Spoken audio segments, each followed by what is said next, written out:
Let's see, what do we got going on here? Let's get this thing working. Mitch made corned beef tonight. I didn't make cabbage shit. and potatoes. I didn't make shit. It was really good. Dave's a fucking chef. I'll tell you that right now. Well, you know. Huh? I've watched a lot of cooking shows. So Cooking shows. Cooking Watch shows. Martha Stewart. Martha Stewart. Hey, Martha ain't bad. Let me take this. We got one person on. It's probably Adrian. Nope. She said she's not watching us. She has no interest. Tell it like it is. What's going on? Tashanka, Salvador Potlan, what's going on? That ninja. I ain't seen you in a while, brother. How you doing? I'm here with Dave. He's hogging the camera. Well, you know. So you watch cooking shows on TV? I do. I used to. I haven't What'd seen you it for a watch?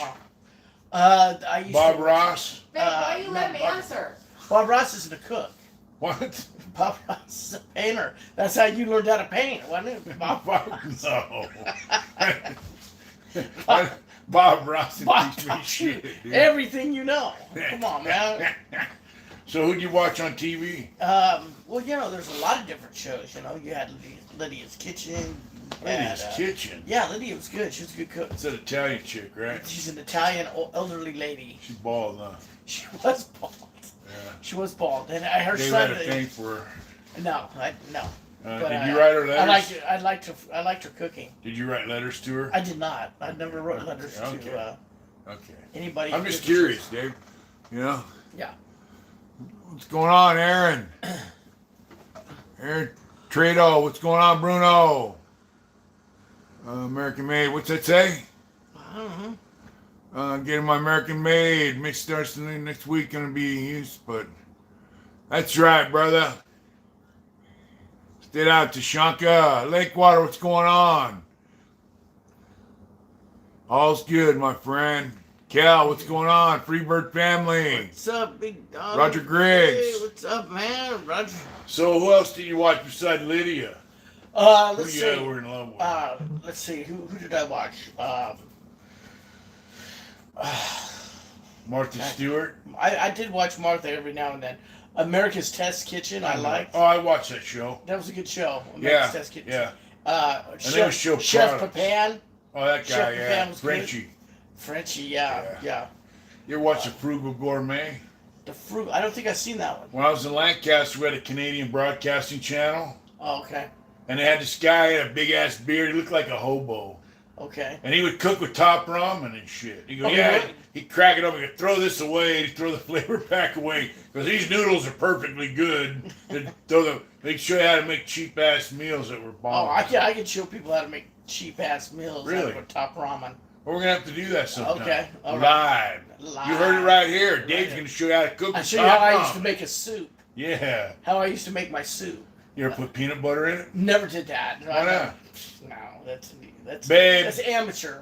Babe. That's you know. Adrian, Hey, I would babe. say, Dave does not use peanut butter in his top ramen. Well, some people don't, Davey. Well, yeah. fuck that. and I Hey, don't. babe. Freebird family said, "What's up? I just got into a dispute today. Got lucky, no jail or fine.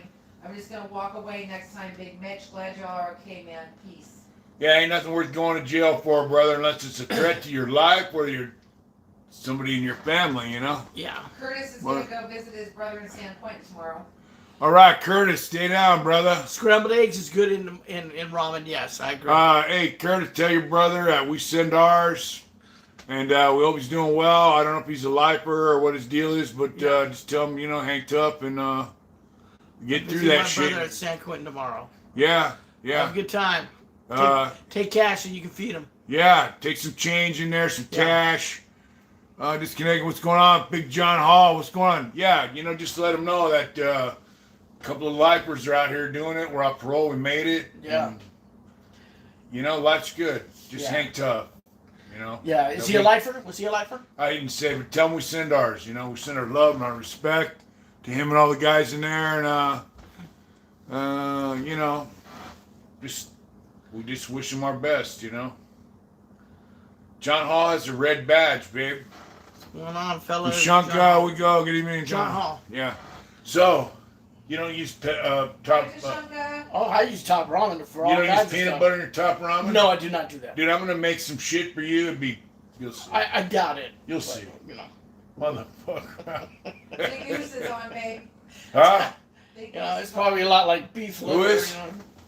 That's Big it. Oos. What's up, Big Oos? Yeah. Never tired. That's right. A peanut butter and John. Good evening. I don't eat peanut butter that much, Yeah, me neither. but I like putting it in the soup. It's bomb.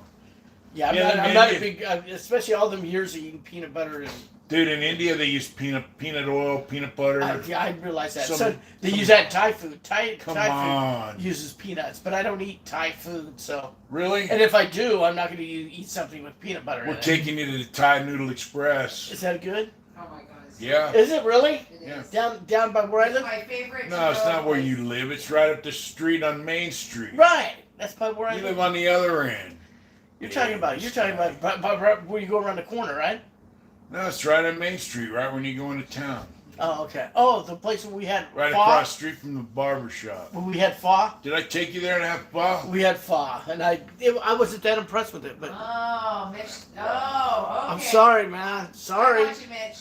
Sorry. Every time I want to go there, Mitch is like, no, we're not going there. Okay. That's not I true. get it. All right. I Well- like the drunken All right. noodle. They You have a just thing. told on yourself. It's all A right. drunken noodle. What is a You drunken ratted noodle? on me, Dave. No, Ah! you ratted yourself out, No, mister. that's called dry snitching. You dry That's snitched me dry out. snitching, bro. It's not really ratting. It's not, you made a Hey. mistake. What do they say? I didn't rat. I just got down first.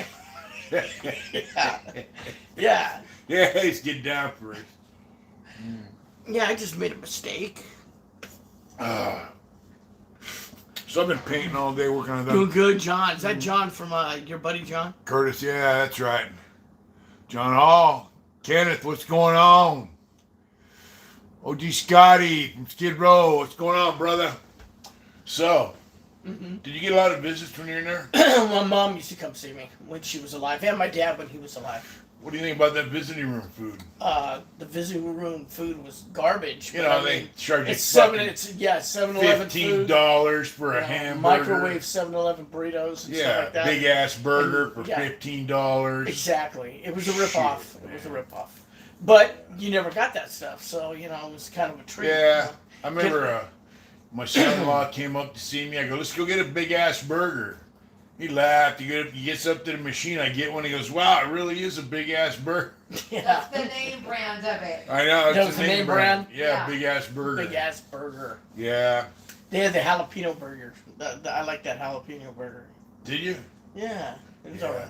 Some prisons though would have like righteous, you know. I heard Donovan actually had food that you Oh, could have Donovan had a cooked, cafe. that you cooked and then brought it in. They have a cafe, and you can order pizza, That is burgers, crazy. gyro sandwiches. That is crazy. Cheesecake, chocolate wipeout cake, all that shit. Wow. Yeah, and they get And guy then wrote your it. people bring it in. he They wrote order it- it and bring it in. No. They come to the visiting room and you That's what I'm order, saying. Oh. and then he takes off in his little scooter with a big box, right? Hi, Amy. Oh, Amy's on, Don't worry about it. and yeah, and then he would pop back in and pass out your shit, Wow. fresh from the. That is But crazy. it was sucked. Huh? I mean, it was cool, but Babe, do you remember that time when I went to go see you and the machine was broken? Oh, yeah, So you yeah. could push the window and then Yeah. you could just grab something else, push the window, Yeah. grab something else. Mitch So- literally emptied that whole I emptied the whole damn machine.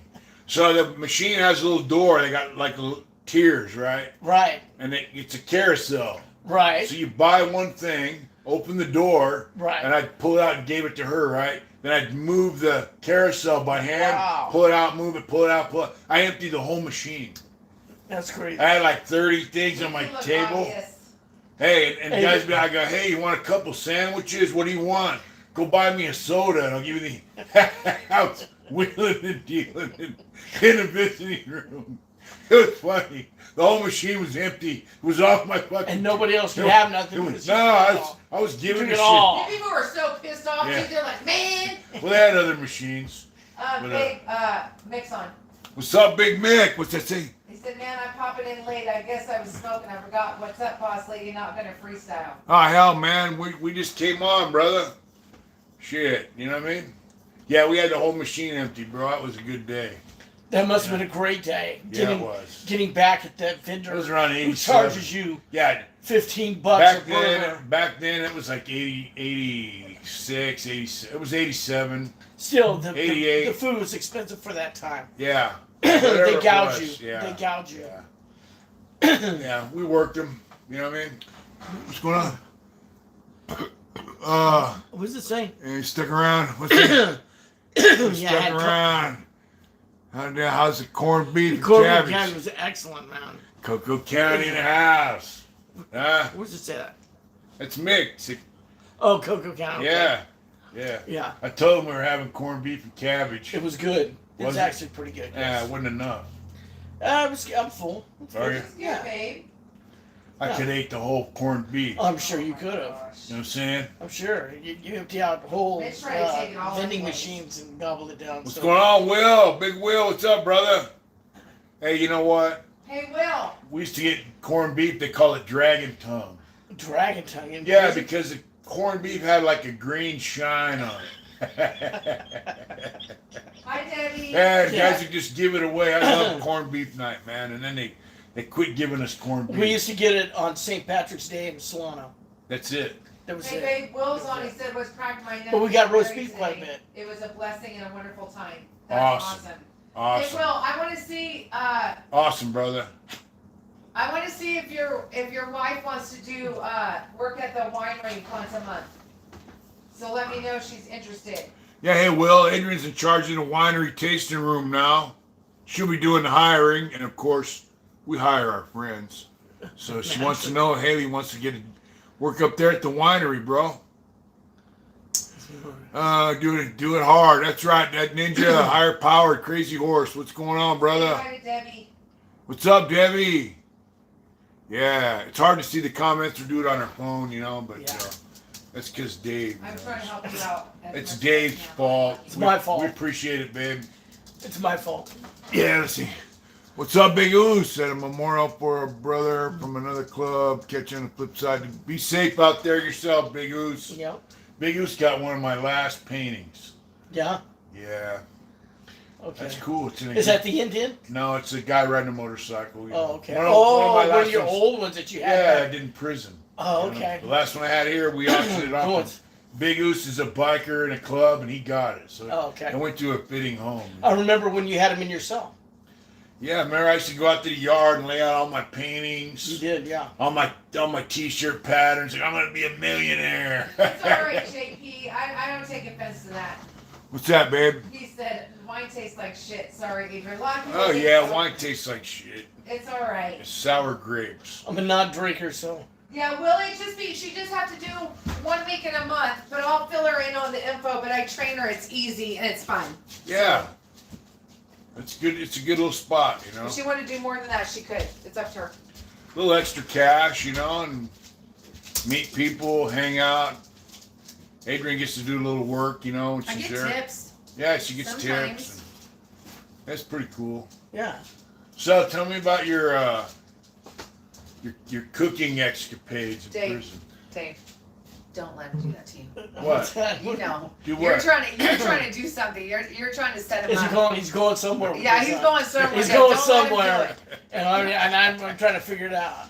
No, You really. know when he sounds Mr. Professional? That's when you know you're in Right. trouble. When he's like, so, Dave. Yeah. The nice thing in Really. Solano, when I first got to Solano, Yeah. you could buy metal hot pots at the Right. store. West Bend hot pot. West Bend That hot way, pots. Orange or white?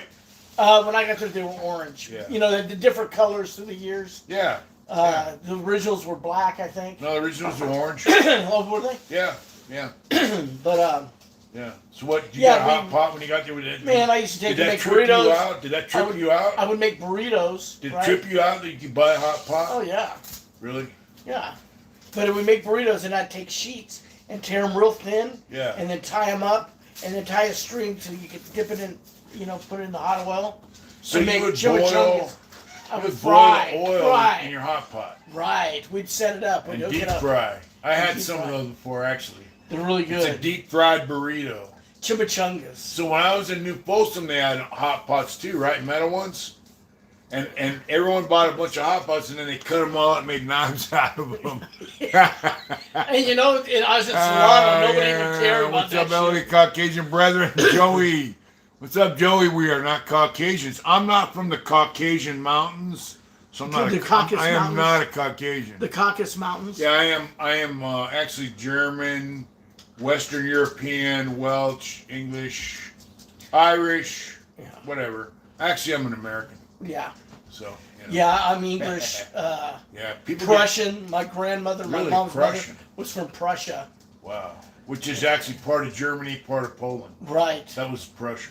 Right. And then she came at the turn of the last century and Wow. married my grandfather. That's history there, bud. And then my grandfather, her husband, was Irish. Wow. And then on my dad's side, I'm Irish, English, and a little bit of Cherokee and Indian. But I'm not Caucasian. No, we're white. I am white. I'm American. You're a white American. You know, I seen a thing. The guy goes, "Hey, people call themselves African American, Irish American. Right. You know, you never been to Africa. I've never been there. You never been to Ireland. Never been to Germany. I have a friend in You're Ireland. not a German and American. she wants me to come to Ireland. You're and I American. would love to go there. You're just American. Right. You're not a German American, Irish American, African American. You're just American, Exactly. right? I'm just a fucking American. I'm just an American. Poor me. Wilson, I'm from human being. That's right, brother. It's all good. You ain't gotta apologize for shit, brother.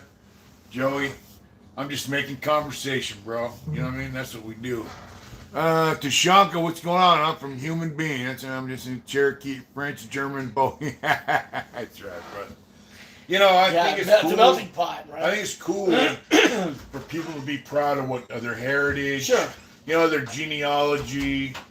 I always thought, you know, my mom told me, oh, we're Scott-Irish, 100%, right? Right. Cool, Scott-Irish, you know? Right. You look at a picture of my grandfather, he's definitely got that going on. But when I took the ancestry DNA, my real father was I'm 42% German. Right. You know, I never knew, so. Right. You know. Vic said Yeah, he my, buys hot box pots when they have good handles on them so you can do what you want with them, and they're pretty hard steel too. Yeah, when I was in New Folsom. Yeah. I was like, cool, hot pot. You'll never get no metal hot pot in New Folsom. But I was used to having a hot pot. Everywhere I've been, you could have one. So I went to Right. Canteen when I got to Folsom, bought one. When I left it to somebody, you know. But about a week and a half after I left Folsom, I was on Fish Row in Tracy. Yeah, you got your TV, right? I was watching the news. Stab 'em up city, they had a big riot. Yeah. In using Folsom, hot 89, pots. right? Everybody cut their hot pots up and made knives out of hot pots. It was on a Kraken, Yeah, so you had it was to on a Kraken. get prepared. So Yeah. what's available? Yep, you make weapons out of whatever you can. Yeah. You know what? I'd rather cut a piece of my locker off than fuck my Ruin hot pot. your hot pot. My hot pot, dude. Yeah, and then they're done forever because they're gonna say, oh well, Where's you the can't have when these you no buy more. one on the You canteen? can't buy those no more. They record it that you got one. So they come to your cell. Hey, where's your hot pot? And When I was in Solano, there was this old man named Jack, right? His family owned wineries, and they were a friend of Al Davis, right? Oh, really? Yeah. Yeah. But he was a dick sucker. Oh, he was. He was a. Yeah, he was a homosexual. He was a homosexual. And he would proposition his cellies, right? Oh wow. So he ended up propositioning this kid, and the kid beat him up, and he ended up over in the other yard. Yeah. Well, he propositioned his cellie over there, and that guy used to beat him and rape him. Really? Yeah. Really? Yeah. So then Did he have one a hot day pot? One day he came back, pissed off because he couldn't get a package. So he just beat Jack half to death. Right? Ripped off his ear. The homosexuals guys was Jack. That was Jack got his ear ripped off. He put him in a coma. He put him in a coma. Yeah. Right? In Solano? In Solano. So this guy takes dental floss, because we could buy dental floss at the store. Yeah. And sewed his ear back on. And then Did it work? it did. Wow. But he's in a coma. Oh, So really? he puts Jack into bed and ties dental floss around his hand, and he's got the upper rack. So when the cop come by, he'll raise up on it, and Jack can God, weekend with Bernie. Right. So this, after about 3 days, Jack starts turning gray. So the cop, So, God damn. so the cop walks by and he's gray. That's funny. And he's Yeah, going, dude. "Hey man, you okay?" And he didn't say nothing. He goes, "Stand up." Did he lift his hand? And he did. He'd already done that. Yeah. And that's when they took dental floss from us. Really? After that, they took the dental floss. We could have used anything. It could have used anything. We It could've can't used- really see the dental floss from right. the window. But that's my point. So Once it's you- weekend of Bernie just flopping his hand. Once they have something like that and it's Yeah. used for a purpose like that, Yeah. it's gone. So what did they do to the kid? Did the guy come Oh, out the of kid coma? went to the hole. He did. Jack came out of it. Did But he? he was looking at it. If he died, he was looking at the death penalty. Yeah. Did he ever proposition any more of his cellies? Jack was a weirdo. He had a son, and Jack's son. How old was he? He was in his 60s back then. Wow. Back in around 2000, 2007, 2010, around that era. 60-year-old fruitcake. Yeah. That's a pretty funny story. Yeah, it was. It was a trip. You know the loofahs? You know the little puppy loofah things she used with body soap, Oh, yeah. you shower? Yeah. Used to be able to buy them in packages. all that shit. Right. If you take that apart, it comes in a big, long, about this wide, big, long thing. So in Calipatria, they can't get those in prison anymore, which pissed me off. I remember when they took him. Because the body soap, the liquid shit, it won't foam up unless you got one of them. Right. And so they took them away. I had like 3 of them. I kept them as long as I could. But some guy in Calipatria took it apart, folded it up, wrapped around his cellie's neck, and choked his cellie to death with it. And that was it. So no more fucking puffy Throughout loofah. the state. Yeah, no more. I remember when they took him from us. Yep. Inmates are the worst enemies. Yeah. Yep. Yes. Tapping in, what's up? Also through the struggle, Lakewater, Peter Popper, pillow biter. Yeah. Inmates, they're the worst enemies. But Jack, he did this shit to himself. This kid came to me, right, and said, "Hey, Jack propositioned me," and he was a first termer, never done no time. Yeah. And he goes, "What should I do, Dave?" I go, "Well, you can get your dick sucked." And he goes, "Fuck you, Dave." Fuck. I said, And I go- "Hey, how much money goes- you need?" Yeah, and he goes, "What do I do?" And I go, "Well, I look like you got 3 options." I said, "You can either get your dick sucked." And he said, "No." I says, "You could move and forget about it, Yeah. or you can whip his ass." We could kill him. Yeah, I said. He says, "I can beat him up." He's an old man. I go, Doesn't he said, matter. he said, "I thought we have to respect our elders," and I say, "We do respect our elders, Yeah, if they're a reg. but they don't. That doesn't give them right to." No, say that's different though. If a guy's a reg, you're supposed to respect him. Right. But if a guy's a homosexual, And even if he's a homosexual, gay, whatever. as long as he ain't propositioning you. Yeah, you know? I mean, but that's a different deal. Like if they just throw some kid in the cell with a guy who's a fruiter, Right, and he's propositioning. and you. if he says, "All right, you're a fruiter, and I'm going to stay here," that's his choice. Exactly. You know. Exactly. But I'm going to stay. Then they have to lay the ground rules out. Like Right. you Right. can't be bumping on my fucking wiener. Right. You know what I'm saying? Right. You can't be climbing in the Whatever bed when the- I'm asleep. Whatever the parameters of the situation, they Right. got to lay the ground rules. Right. Or he can move the fuck out and tell the homies, "Hey, this guy's a queer." Did the whole yard know the guy was a queer? Yes. Everybody knew. Why didn't they remove him? There was Does he have a lot of money? He did have a lot of money, man. There you go. That dude had a lot of money, boy. How you feel about that? Tashunka said that. I wouldn't live with them. Tashunka said that Lupa Strangler, his neck smelled pretty good when he died. Yeah. So look, that gets to a subject like I was on the yard in Donovan. Everyone said, "Hey, this guy he's got an R in his jacket. He had sex with an underage girl, 14 years old." This guy's like, at that time, he was my age, so he's probably in his 40s, right? So this guy had a lot of money. And I noticed every time he came back from a visit, these kids would be posted up in front of his cell. I mean, sitting in a chair during day room in front of his cell.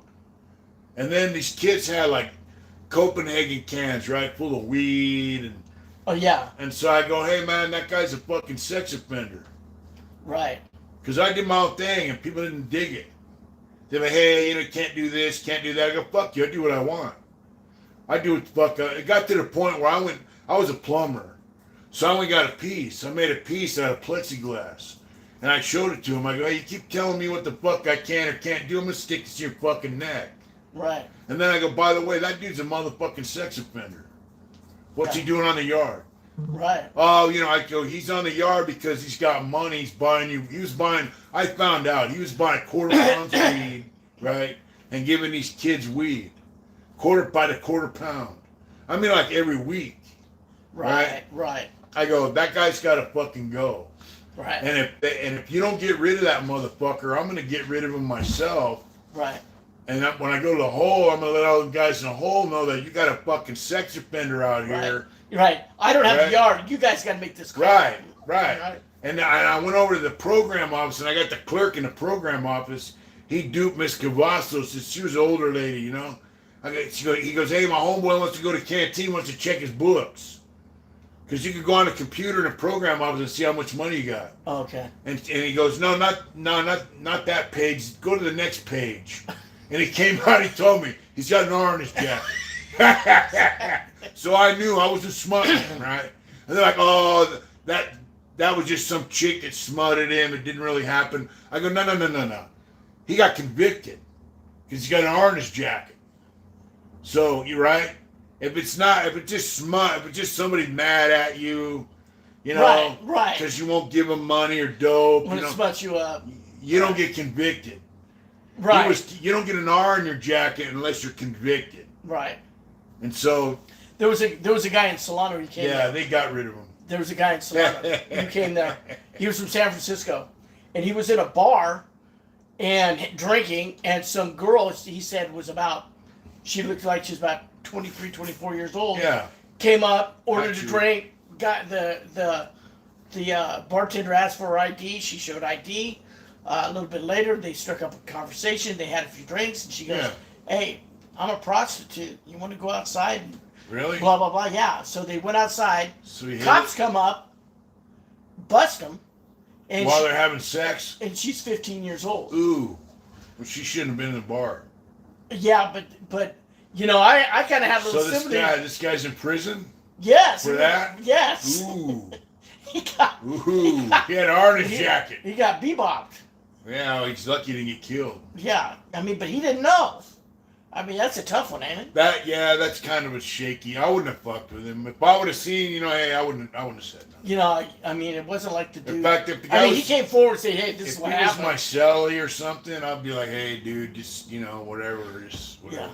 Yeah. You know. But, as long as there was proof, that's what happened, you know. Yeah. Oh, there was. He admitted it. He goes, here's my paperwork.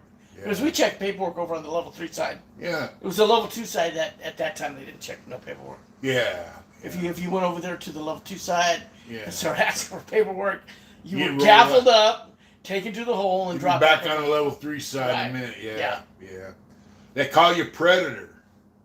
Right. Predator. Predatory behavior. Predatory behavior. And they give you an indeterminate shoe.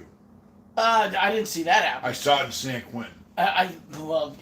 You know, with me, I always ask my cellies for their paperwork, and they ask me for mine. And that was just a known thing, you know.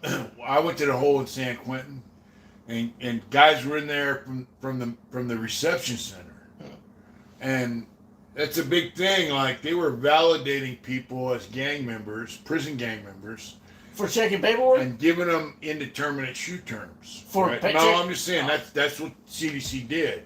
Okay. If you're a gang member, they would give you a prison gang member. They would give you an indeterminate shoe program. Right? Oh, okay. And so, yeah. The more guys that get in the shoe, the more guys that get to debrief.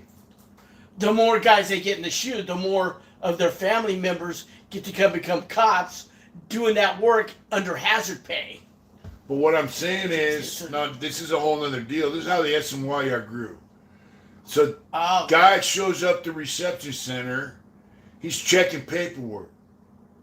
Next thing you know, because I was in the hole from the main line, but guys go to the hole from the reception too. They were northerners, southerners, whites, everybody, for checking paperwork. They were giving them indeterminate shoe programs as predatory behavior What's up, buddy? Oh, That's shoot. crazy. I've Right, never heard of that. So that's how What they. year was this? Oh, that was 2010, 2011. Really? So that's how they grew the SNY yard. Oh, Chewy. Yeah, you're a gangster boy. Hey. Yeah. Look at that. He's trying to bite me. Look at that. Want to be a TV boy? Babe, you got 62 people on right now. Cool. So the more guys that go to the shoe that aren't really gang members, but they validate them because they're doing predatory behavior, Right. checking paperwork, or smashing child molesters or whatever. Right. Right. The more guys that get in the shoe, what's up, boy? The shoe Right. or the SNY yard. So here's some guy.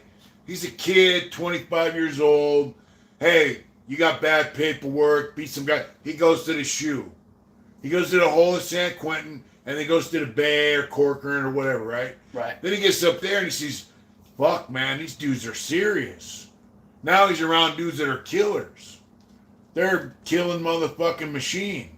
They're saying you can't do this, you got to do this, you got to do that. Right. They're telling him how life is. Well, he Right. don't like it. He's not ready for it. He really isn't a gang member. Right. He was just doing what was He right. was doing what he was told. Right, doing what he's supposed to do. Right. Getting rid of sex offenders or whatever, right? Right. He's like, fuck this. I don't want to do this. Boom, S&Y. Boom, S&Y. Boom, S. Next thing you Really? know, I never heard that. S&Y. That's how they grew the S&Y. Well, from They what had a strategy. Hey, well, okay, I didn't know that, but I mean, CDC had a strategy. people would come to Solano and get in debt and get removed, and where would they go? S&Y. S&Y. There's that too. Hey, Now- Mick said you can have R's on your jacket for escapes or arson also. And I That's think true, but there's a other circle stuff- around it. But they quit doing that. There's a circle around it. It's a different R. They also quit doing that. Okay. They quit giving out, and yeah, it's a different kind of R. It's an R with a circle around it, so it's different. And if you're in there for arson, Yeah. you know nobody. Would It's an R with a circle You around would it. have a 128G chrono, which is general information chrono, saying what you're in prison for. You show the fellas, yeah, I got this R for arson Right. or escape. They'd be like, yeah, whatever. We had the cops had these card catalogs. When you were in the building, 103 B. and we weren't supposed to look at them. Yeah. And one time it was on the table, and me and my buddy Benny are kicking, and he flips it open, and he starts flipping through it, right? And he sees this one dude, I can't remember the dude's So a name. 103B card's about this big. It's an index card. It says your name, what you're in prison for, right? Well, it doesn't All really say that. what you're in prison for, but if you got ours on your jacket, Yeah, it's on there. it's on there. So he sees this one Right, dude, custody. Lewis, and I think his name was Lewis, and he'd been in Solano for years, right? He was doing life. He had a triple homicide, and it had 3 R's. And he Triple goes, homicide. he goes, what does 3 R's mean? And I go, I don't know, but it can't be good. and then he had his parents Yeah. find out, get on Megan's Law, and found out that he had killed and raped 3 college girls, Ooh. and he was gone. Did they kill him? He actually saw. I guess he got word of what was happening, and They were gonna kill him? Well, I don't know if they're gonna kill him. They're gonna beat him up. They didn't kill people in Solano. Why not? It was a level 3. Hey, I remember one time me, Doc White. But then that don't mean nothing because I went to SADF at level 2, Yeah. and they were whacking people there. So, Yeah. you know. In '86, me and Doc Whitus and Dirty Dennis, they're crime partners from Oakland, Okay. right? Doc Whitus was a sniper in Vietnam, you know, all that shit. So we're in there and you got the TV. The TV's on a shelf above the toilet, right? And so the TV's on, I'm here, the TV's behind my head, Doc's there, Dennis is over there, and the TV's on and a news flash. You know how you get a news flash, right? It says, there was a stabbing today in Folsom State Prison. Inmate blah, blah, blah was stabbed, 25 times, whatever. And he died, at whatever hospital because they take you to Sacramento, Right. And inmate, John Smith, he was in there for, child molesting. We go, yeah! We Yeah, let's get a snort. Let's celebrate. You know? Yeah. Yeah, you know. Back then they killed them guys. Yeah. You know, they didn't just beat them up. And especially a guy like that. Yeah, you know, like okay, like a guy who might be walking the yard for 6 months or a year. Right. Because everyone knows he's a sex offender. He molested some kid or Well, I've never known raped where some it was broad. known that they were sex offenders Well, this is when they in- were white. This is in the 80s, early 80s, Oh. 79 God. up to the mid 80s, late 80s. It was okay for them to be in the yard. No. They'd be like, all right, that dude's a child molester. Hey, what's up, Mike? How you doing? Hey, Mike. Hey, everybody. Say the guy's name, Mike. Hey, Mike, what's up, bro? Hey, he get a job. He's comfortable. He started going to college and he's going to chapel, you know. And then all of a sudden, you know, some guy wants to make his bones and be that guy. Boop, boop, boop, boop. Stabs him in the neck a few times and kills him. Nobody would beat him up Right. because then he's gone. Right. And then nobody can kill him. Right. So So that's they what S&Y. But they didn't have S&Y back then. No, they had you just went to the hole where you got out an So hour a day. so the thing is, they would let him function on the main line until somebody wanted to kill him, and they would kill him. That's how prison was when I came to prison. That's how it was. Hey, babe, Yeah. you gotta say it.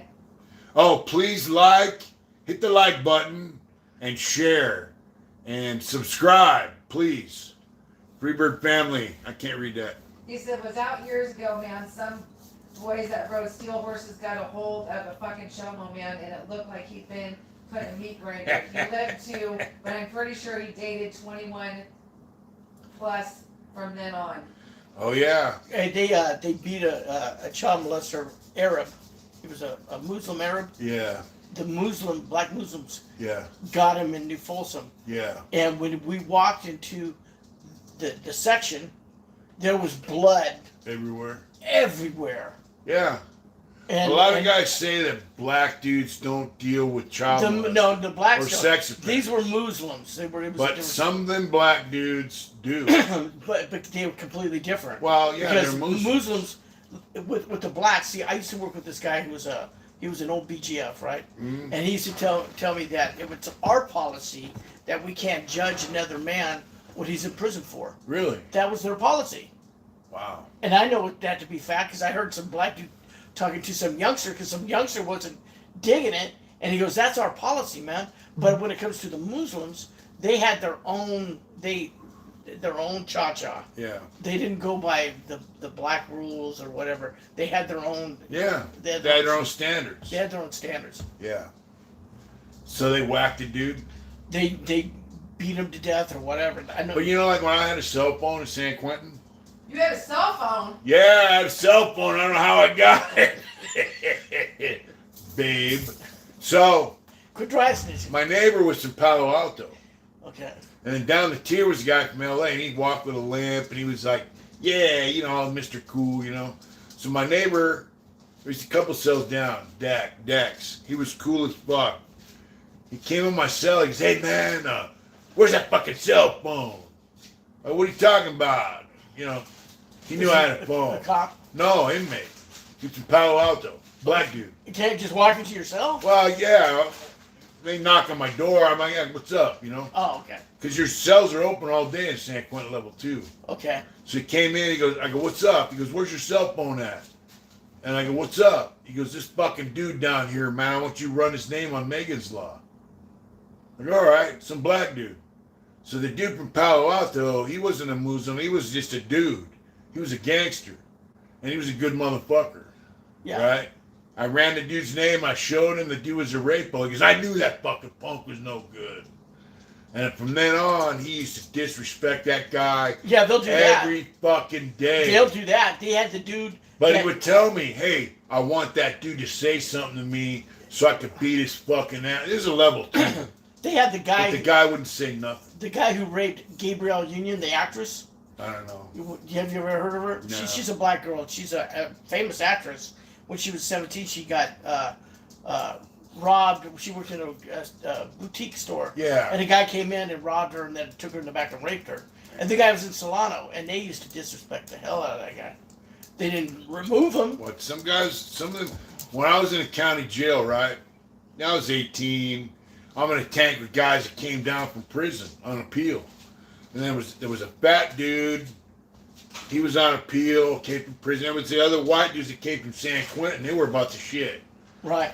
So this black dude came in the tank and asked him, "What are you in here for?" He goes, "Child molestation." "Oh, I had sex with a 12-year-old kid." So these white dudes asked him, "Well, was he a white?" He said he was a white kid, right? Oh. So they went to Ronnie and Alvin, the black dudes that were the tank captains in San Diego County Jail. You got tank captains, right? Oh, okay. They say this dude's a child molester. He molested a white kid. If you guys don't deal with him, we will. They said, "We got it."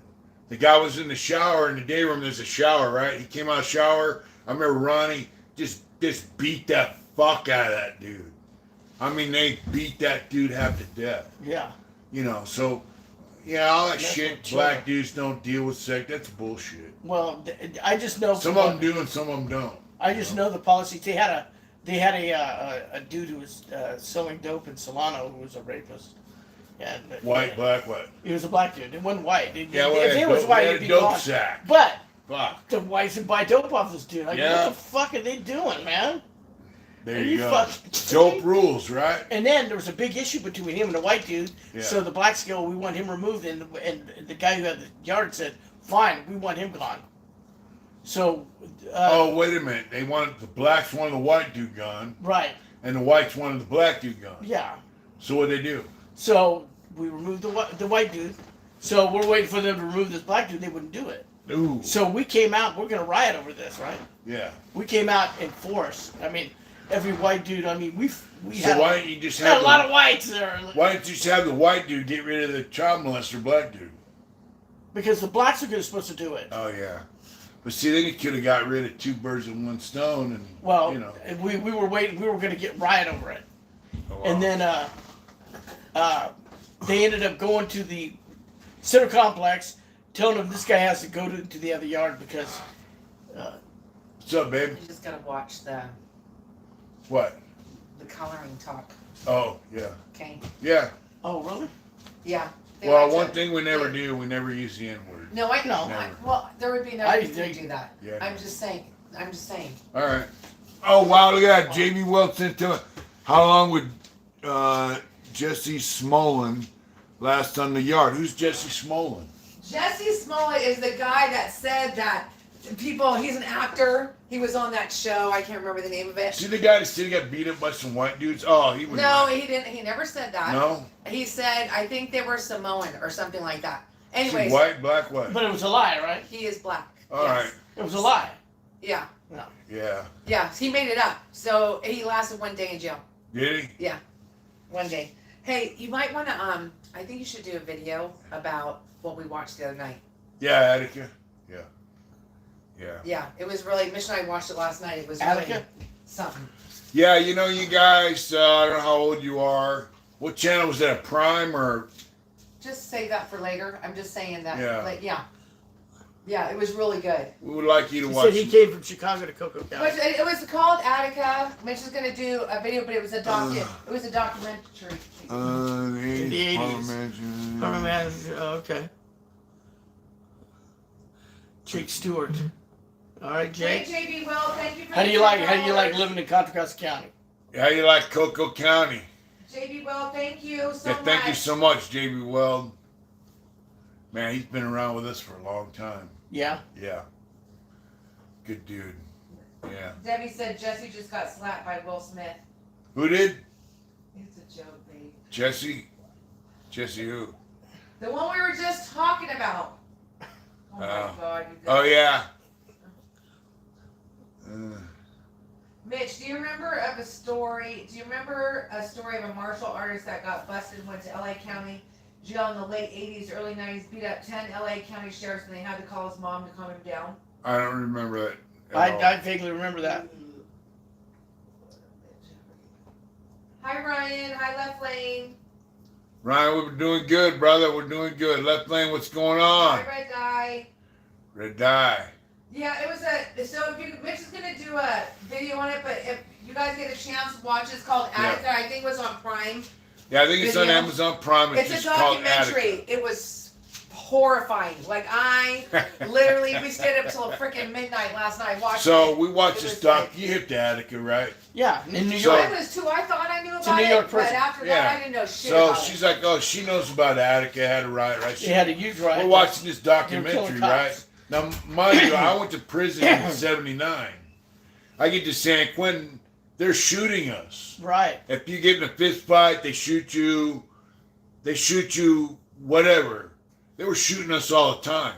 Every day, somebody got shot. Right. So we're watching this video, and when they retook the prison, they just went in there and went hog wild shooting people.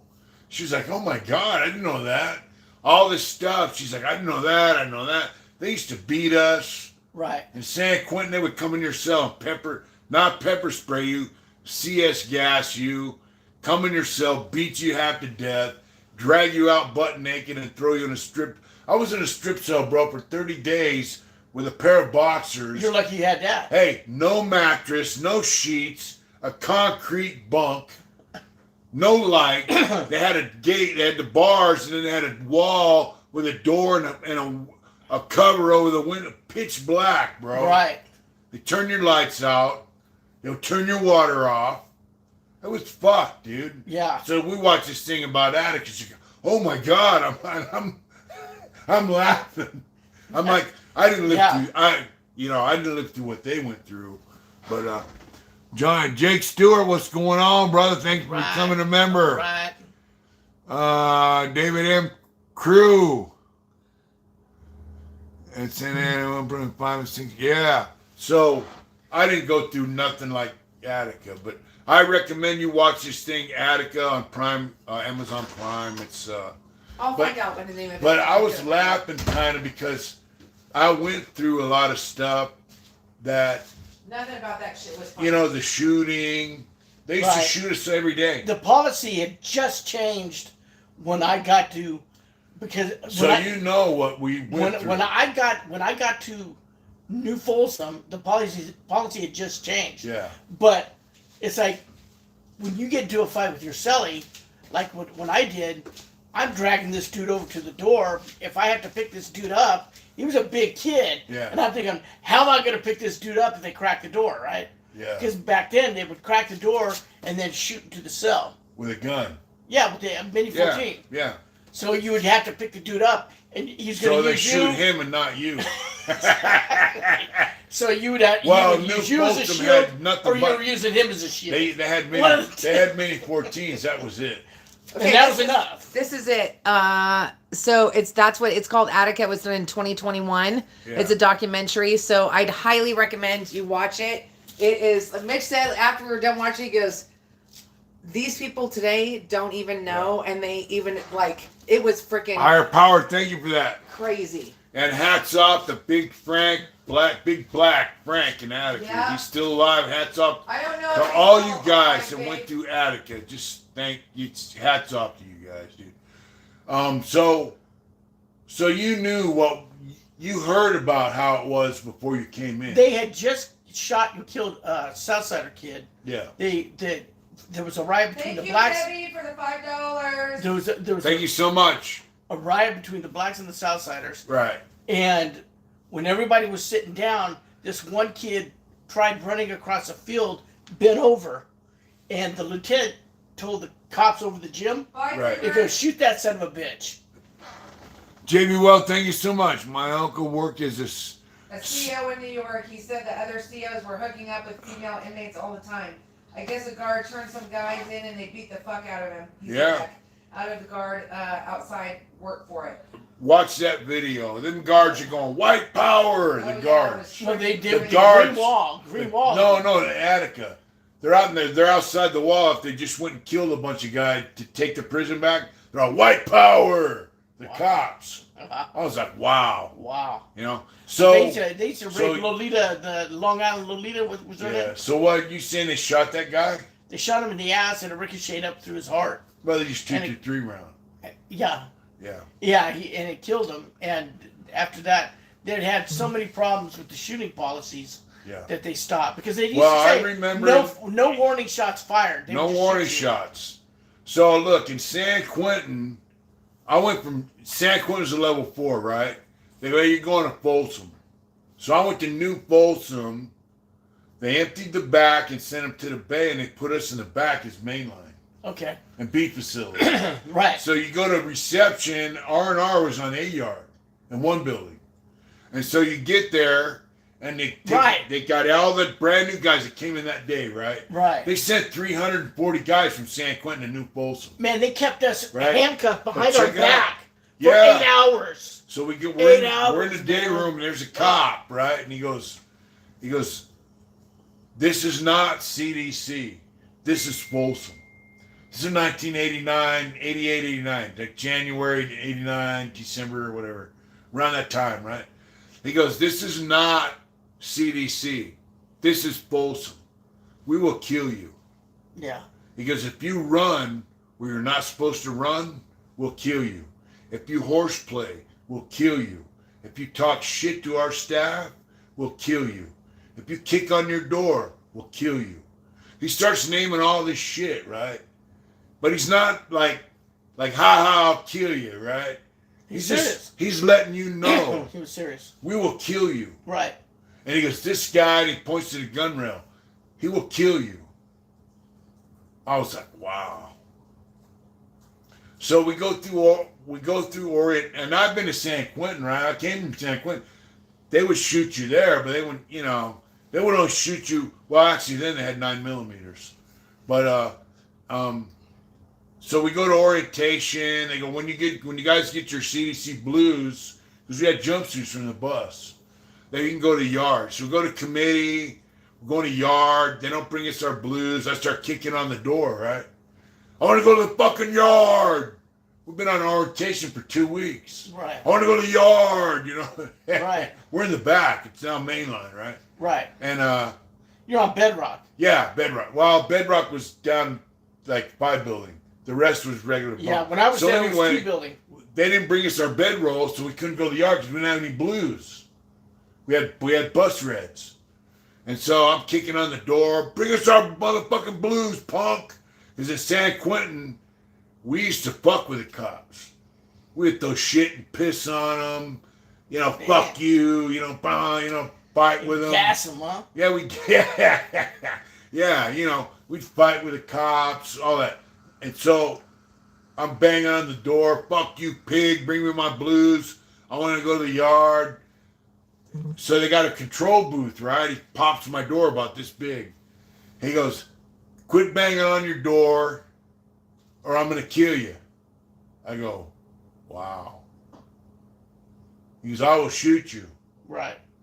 And I go, wow. Yeah, he'll shoot right inside the... When I first got to New Folsom, Wow. So I go, yeah, I got you. And I said, I quit kicking up my door. There was grooves in the wall and holes, and they were spray painted with red fluorescent paint. I asked my cellie, what's this? And he goes, that's where we sharpen knives. Right. And I go, what's the holes? And he goes, well, if we get into a fight, they're going to crack the door and shoot to the cell. Right. And those are bullet holes. And when I got to New Folsom, there were guys, they had just killed a guy by shooting in the cell with a Mini 14. And we're talking about 30 feet from the gun rail to the cell. Yeah. About 30 feet, 30, 40 feet. Yeah. They would shoot in the cell. And it would ricochet in there and kill you. Right. Guys are taking a shit, whatever. It was a motherfucker, dude. Yeah.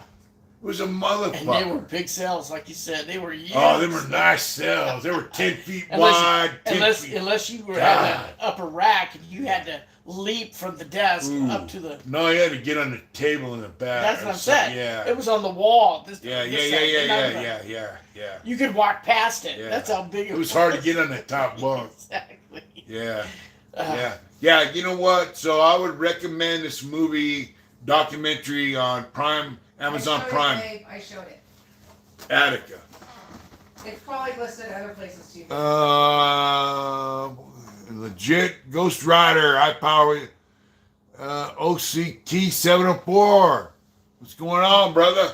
Hey, so, people got no idea. Now, when you get in a fight on the yard, they shoot you with a block gun Or they'll Right. run up and spray you with pepper spray. Yeah. I'm like, dude, really? The blood guns, I've seen people's faces out here. People lost their But eyes. they don't kill you. Yeah. They don't kill you. I don't know. They have them wood blocks they got. They're rubber. No, some of them, they have wood too. They got like 5 blocks, and they can either shoot Yeah, they almost bang, shot bang, me. bang, or they can shoot all shot 5 at one time. I ducked right in time. It went flying right over my head. Well, when I went to San Quentin, they would shoot you with 7.5 grain birdshot Oh, those out of pellet bags. a bags? shotgun, not a 410, like Right, a 12 gauge shotgun. right. They had this in And San Quentin. so in San Quentin, they had 2 guys on the gun rail. One guy had a mini 14, and the other guy had a shotgun. So if you're fighting, boom, boom, boom, boom, boom, boom, that guy could go like this. He could pull the trigger, bam, bam. He would go like this. He would grab a round, throw it in the chamber. So when his 5 shots are gone, he would just keep putting them in as he shot. He could shoot you like 30 times without stopping. Right. So when guys are fighting, it's like boom, boom, boom, boom, boom, boom, boom, boom, boom. Bird shot. Like, that hurts, bro. I got some of that shit in my legs still. Oh, yeah? Oh, fucking hurts, dude. Yeah. It's a motherfucker. Then your homeboy Mick, one time they're shooting on the yard, and Fat Jack, he ended up locking up and shit, but he was a big fat dude. The yard went down, they're shooting. Mick goes, I just hid behind Fat Jack. Yeah. Yeah. You know, so they went, but then so many dudes are getting stabbed, you know, in San Quentin, that they just said, fuck it. They got rid of the Mini 14, and, hey, bro, that cop would have a shotgun, a Mini 14, and a 38. I was like, dude. And the gun rail's only like 15 feet away from your house. Right. And I seen him shoot guys on the tier. I was like, dude, they just went to straight 9mm with glazer round. Wow. And they were blowing dudes' arms off, blowing their legs off. Yeah, I was in Sadaf with this guy. We called him. It was a war zone. Uso, and he was stabbing a dude on the weight pile, and they shot him in the leg, and he was missing a leg. Yeah, dude. And he sued him and won. Dude, it was a war zone. Yeah. So you had a war zone, like you couldn't trust anybody. I had a couple friends that I really trusted, that I'm friends with still to this day. But outside of that, you didn't trust nobody. Yeah. Because, you know, some guy over there would say, yeah, that guy Dave, he's a piece of shit. Yeah. Well, I think the guy tried to stab you. Yeah. I mean, it's fucking nuts. So it's a war zone amongst the inmates. And then you had to deal with the And cops. it was a war zone with a cop. Yeah, you had to worry about them on top Because of they would everything beat else. you, they would shoot you. Yeah. It was fucked, dude. Yeah. It was fucked. Yeah. T-Killer's on, so his left lane. Say hello. What's up, T-Killer, left lane? What's up, fellas? We're using our phone tonight because we got Dave in the house. Dave in the house. Yeah, so, through service, man. That's wild. So I can't really see the comments. They're just saying thank you, JP1. They're talking about he did time in Florida. Oh, yeah, They're Florida talking ain't no about joke. Killer, what's up, man? How interesting what you're saying is. Ghost Rider said, but with some improvised chest armor and plexiglass face mask, 5.56, 2.23 has to be FMJ or it'll mushroom before hitting your vital organs. Yeah, well, you know, the Oregon. 223, that's a NATO round. You know, Glazer round. So when they went to the 9mm, that's an exploding round. So Right. they would, like in New Folsom, you know, the shoe yards, they had little tables. Them guys said they would shoot that 9mm, hit the table, you know, that Right. little table, and then it would explode on the table. Oh, okay, yeah. Yeah, and I've seen video where this dude from supposedly he's in the Mexican Mafia. They had chessboard spray painted on the ground, and guys would play chess, right? And he got mad at this dude, and he reached over and slapped the dude. And like 5 minutes later, boom, they shot him in the head and killed him. Wow. Like 5 minutes later. He Wow. didn't shoot him when it happened. Right. He was probably watching the video camera. Oh, fuck that. Boom, shot him. Right. And killed him. Wow. Dude, we lived through some And yeah, shit. and they could get away with it. that went on They day could after kill us day and after get away day after. They got away with it. Yeah. Justified homicide. Right. That went on for years. Right. So, Jefe Rodriguez doing what he did in Corcoran, Yeah. was nothing out of the ordinary, because that was basically what they did. Lakewater, what's up, brother? Thank you so much. We're glad you enjoy it. Thank you, Lakewater. That means a lot. Thank you, Lakewater. Yeah, Jefe Rodriguez, dude. We could do a whole segment on that, dude. Yeah, he was my building cop when I got to SATF. Bruce fan said, He's a trippy makes sense dude, to man. me. How do you stop violence? The only way is more extreme violence. That's why Japan gave up when we dropped the bomb. That's right. That's But the thing is, the extreme violence, like in San Quentin from 81, 82, 83, 84, like there were 300 or 400 stabbings a year. right. I think one year they had like 20 murders. Yeah. And they would shoot you at the drop of a hat. Right. It didn't stop. And they're the ones that do most of the murder. It didn't stop the violence. They didn't Right. stop the violence. No. They perpetuated it. Dude, when they had that riot on the upper yard, I think 81 or 82, between the Hispanics and the blacks, they was stabbing a black dude, right? And they had they got the gun rail underneath the roof, in the upper yard. And dude was stabbing a black dude right underneath the gun rail. Right. The gunner drew down on him, was going to shoot him, and his homie yelled at him in Spanish, probably told him, hey, they're going to shoot you, Spencer, The guy quit stabbing the dude and laid on the ground. I mean, they're stabbing motherfuckers right underneath the gun. Right. They didn't give a fuck, dude. They did not They had no give choice. a fuck. Either they do it or get whacked themselves, right? Well, no. That wasn't like it is now. This was back then, where dudes weren't stabbing guys because they were made to do it. They were doing it because that's what they wanted to do. Oh, okay. I got you. They were stabbing motherfuckers because they're down with the homies. Right. They want to be the homies. Right. They're in everyone was on the main line. Right.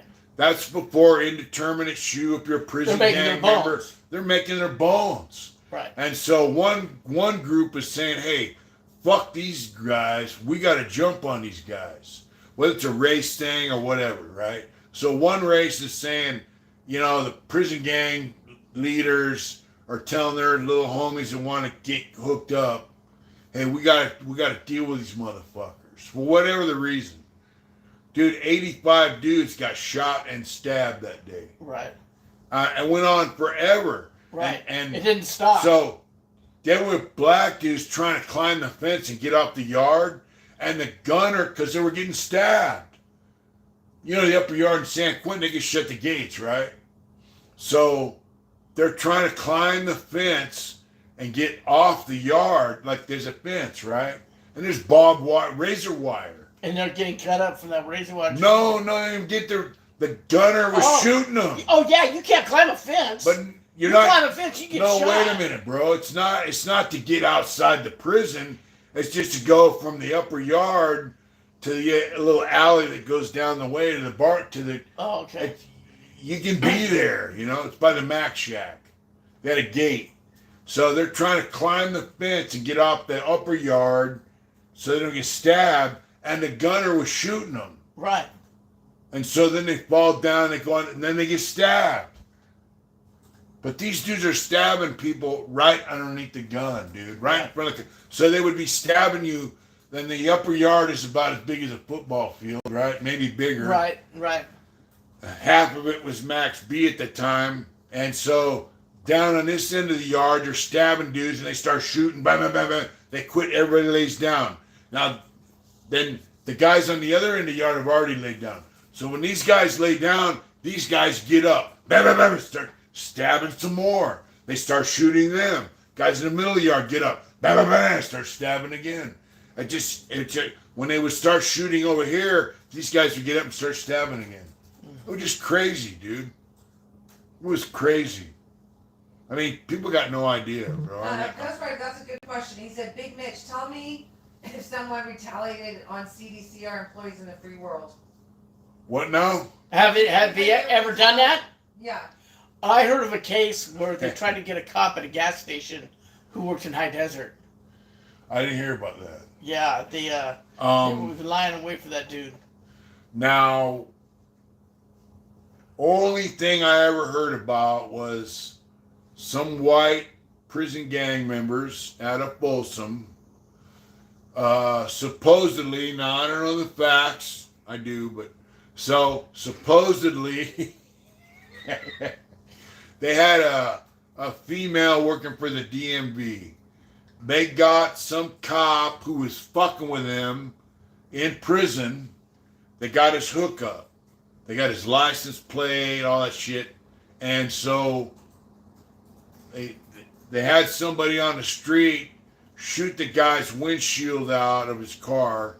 They didn't kill him, unfortunately.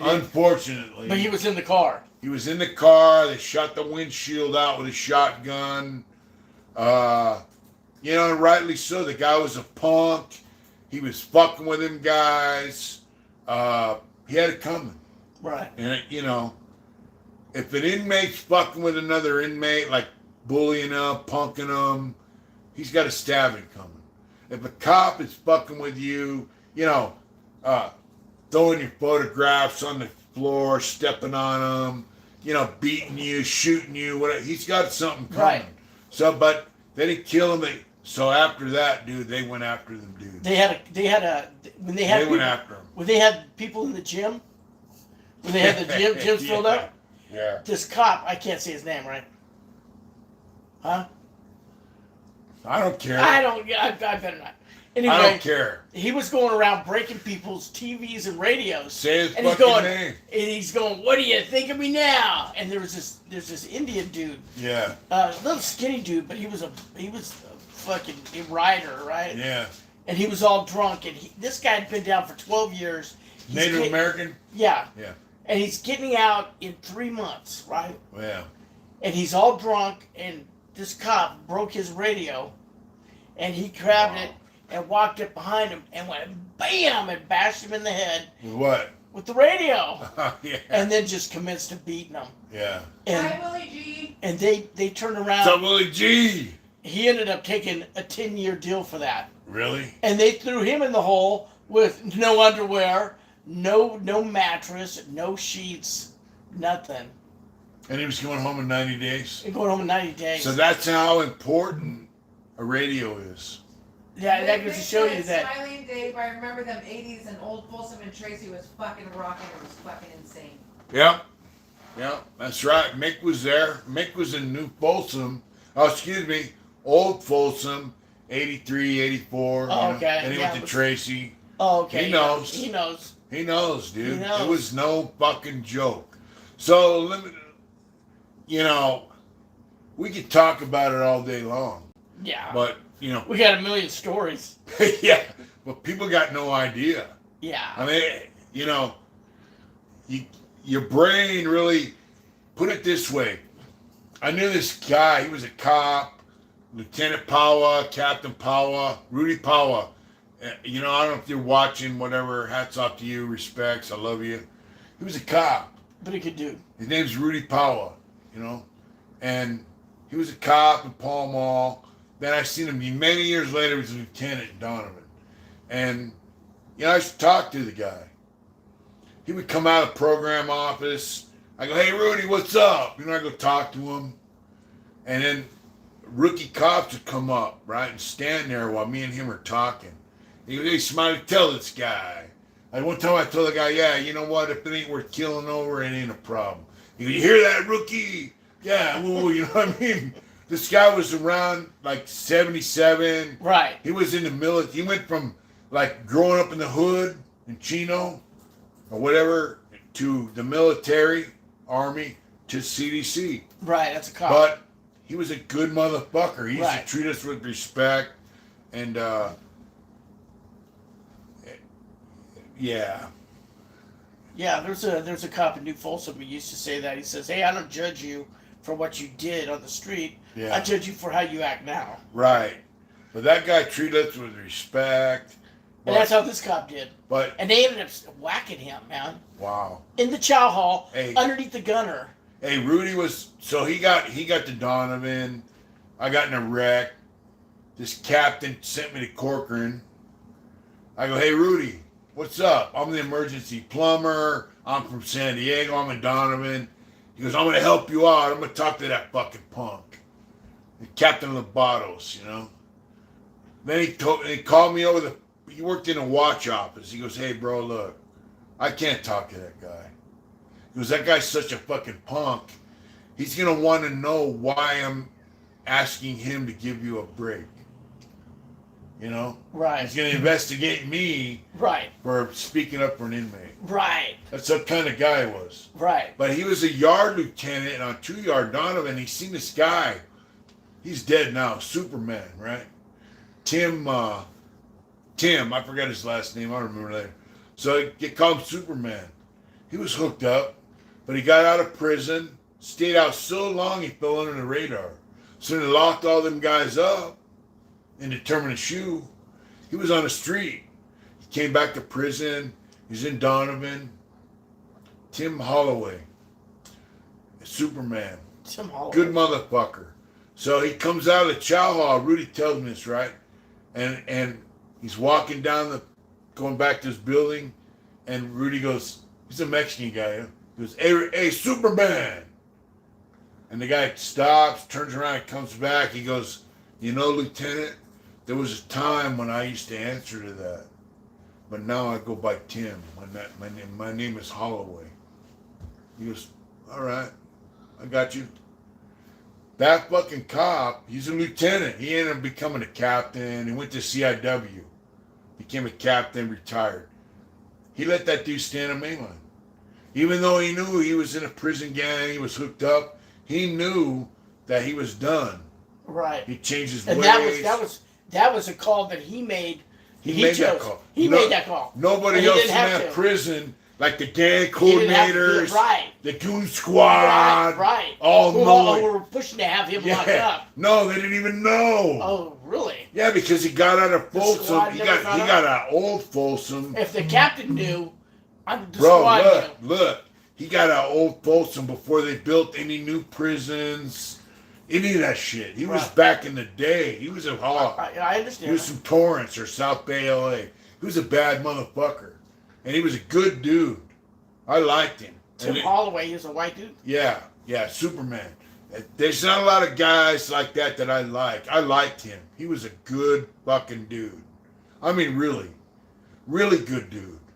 And so, the goon squad, the gang investigators, they didn't even know who he was. Wow. Because he fell off the radar. And that was a nice captain not to He got out of prison and fell off the radar. How did the captain know? Because he knew him when he was an active prison gang member. Oh, I got it. He knew him when he was hooked up. Right. Because he worked in Pall Mall. He worked around them dudes. And he goes, you know, Lieutenant, there was a time when I used to answer to that name. But now I go by Tim or Mr. Holloway. He got good. I'm sure you do. And Paolo told him, I got you. He let him go. Never He fucked was watching with him. I guarantee Never you watched him. Yeah, he watched him, but he let him live on the main line and do his... Because he realized, hey, this dude changed his ways, you know? Yeah. He's cool. Well, that's a good captain. He's a good motherfucker. So that's what I'm telling you, man. Not, like... It's hard to, you know... Not all the cops in there are pieces of shit. They're not. We had a captain in SADF that was just excellent. Yeah. He treated us with the utmost respect. And so when I went to Corcoran, level 4, I was on 3B yard. My mom called him, Rudy, Paula, you know. He goes, you know what, Mrs. Bennett, we know what's going on at Corcoran. Me and a lot of my staff, we know what's going on there, and we don't like it. You know? Yeah. But Water said if all gang members were out of the shit now, are the yards anything like they were in the 80s? A little bit. Nothing like the 80s, though. So, you know, Chino had a PWC, permanent work crew, right? Minimum. It's like a level 2. right? Oh, And they had guys over there with lifers.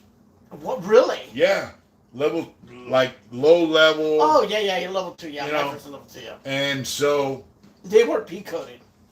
Rudy told my mom, hey, I'm going to get him Chino. I was going up for I was in Corcoran. He goes, I'm going to get him down here to Chino. All right, cool.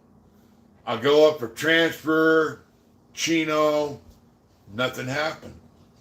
I end up going to Lancaster, right? Level 2? No, level 4. I was a level 4. Why would you mean transfer? Because I wanted to get out of Corcoran. They didn't have no hobby, they didn't have no AA, no NA, nothing. Look, So welcome to level 4. So I wanted to go to another prison, you know? I'm sure, yeah. I've been in Corcoran like 2.5 years. So Rudy's like, told my mom, hey, I'll get him down here to Chino, don't trip. I ended up going to Corcoran. And they're like, everyone's, my call, hey, you get that letter? I'm not getting no mail. All my mail went to Chino. He tried to get me to Chino, but they quit accepting lifers. Oh. I mean, so he really, Yeah. you know, they got guys in They there. would do that periodically in different prisons. There were guys that worked in prison that would use their fucking juice as an officer or whatever Right. to help motherfuckers that they knew, hey, I know this guy, I'm going to help him out. Yeah. You know? Yeah. It was a trip, dude. Prison is nothing like people think, you know? Right. It can be. It can be. But there's also, you're just living in prison. You're living your You're life. there. You're there for and years. You live there. It's not like police officers on the street. These prison guards, you live with them.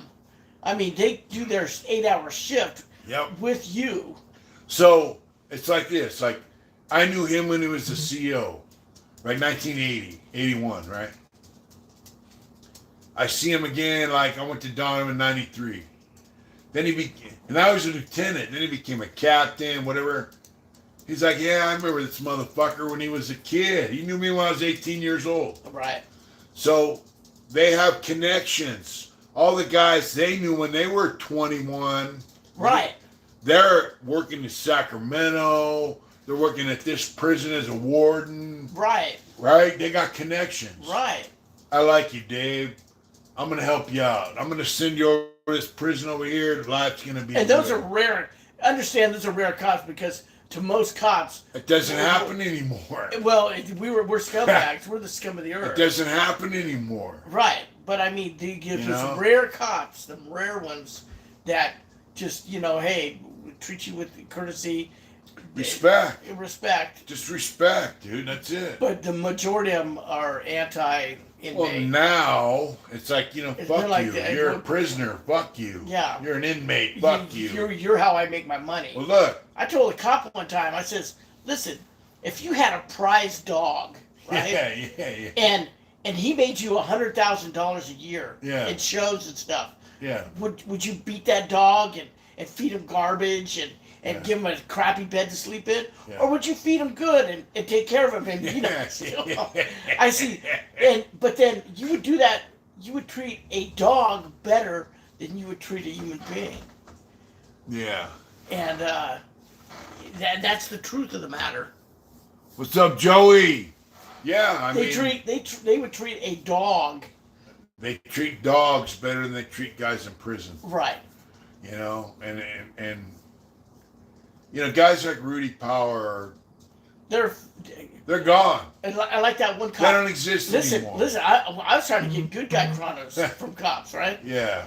And I waited till the last minute to do this, but I'm going to these other prisons where when I was in Solano, I probably could have got a few because I knew some cops. Yeah. Who were pretty decent. So just so you know, Well, good guy chrono, a 128G is an information chrono, piece of paper That goes into your that C file. says, hey, this guy's a good guy. Right. I know him. I'm his building officer. He's respectful. He's a good guy. Whatever. Right. They know how to write them. But yeah, So when they you know go how to to write 'em. board, when you go to the pro board, they see that chrono and they recognize it. So it's hard to get now, huh? I couldn't get no cops to do it except for Yeah. that one. Remember the one cop that Yeah, I told him to look up Heart Intentions. Yeah. What was his name? Vivian. Yeah. Yeah. He was That my one building, dude. He was my building officer. Mine too. He's That a good, one he's dude. a good dude. And the board recognized that when I went to the board. Yeah. Now, Vivian was my building officer in the level 2 West Yard, 90-man dorm. I was in the worst dorm on the yard.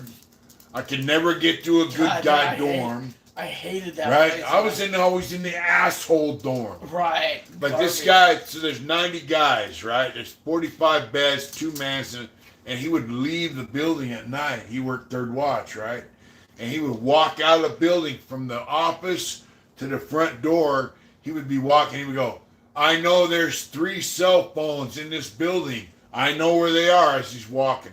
I know there's 5 guys that are selling tobacco. I know that there's 8 tattoo machines. You motherfuckers better act right, you know? Right. All he asked you was don't smoke in the building because tobacco was illegal. Right. And when the lieutenant walks... It fronts them off. Yeah, when the lieutenant or sergeant walks in the building and they're in there smoking or tattooing without a or point. blowing it out the window. Yeah, without a in. point. It makes him look bad. Right. They go in the day room, the TV room. Yeah. And open up the window and smoke. But he would say, I know there's, X amount of cell phone. I know where they're at. Right. That means he's telling you, I got rats in this building. Not only that, if you don't fucking stop smoking in that TV room, I'm going to come and take you. But he's telling them, hey, quit fucking fronting me off. Right. And he wasn't a bad dude. His only pet peeve when he was my building... He was a motorcycle rider. Yeah, his only pet peeve when he was my building cop is people had to be on their bunks during count. They couldn't be in the bathroom. Yeah. He said during count... That was a huge thing for that dude. Be on your bunk. Huh? Wax on, he said white powder homes. White powder homes. Look at this. This is White Powder King, Chewy. Yeah. Yeah, Vivian was cool, man. Yeah, he was an alright guy. He's the only cop that ever... Hey, look, he's a cop. A good guy cop. He said, I'm not a cop. I'm a prison guard. Right. But I'm not a fucking cop. So, right. Whatever, Right. Yeah. But people don't understand. Prison is not, inmate goes to prison, follows the rules, does everything the cop tells him to do, or he's in trouble. No. Guys it's cops and robbers. Guys don't it's give a my fuck. job to get away with as much as I can, and their job to bust me. Guys don't give a fuck about getting in trouble. No. Well, we do. We just we try not to get caught. But the thing is, like me and you, like when I used to do illegal activity, right? Right. I didn't want to get caught selling dope. I didn't want to get caught making whiskey. Right. Or selling dope. But now the guy over here, he doesn't want to get caught killing some guy. Right. But he's going to kill guys. Right. Because that's what they do. Right. Me and you, like, I'll kill a motherfucker. Like if some guy was like a threat to my existence, I'll go out to the yard and kill him if I have to. Right. But there are other guys that enjoy killing motherfuckers. Right. They'll say, hey, this is how this is. And guys say, hey, fuck you. He'll go out the yard and kill you. Right? Right. And then, like me, so guys don't want to get caught. Doing whatever level you're on, you don't want to get caught. Right? But, I don't know, it's hard to explain, dude. Yeah, but it's cops and robbers. It's cops and robbers. Right. And they got other cops that'll overlook tattooing. Right. They'll overlook wine making. Well, to some degree.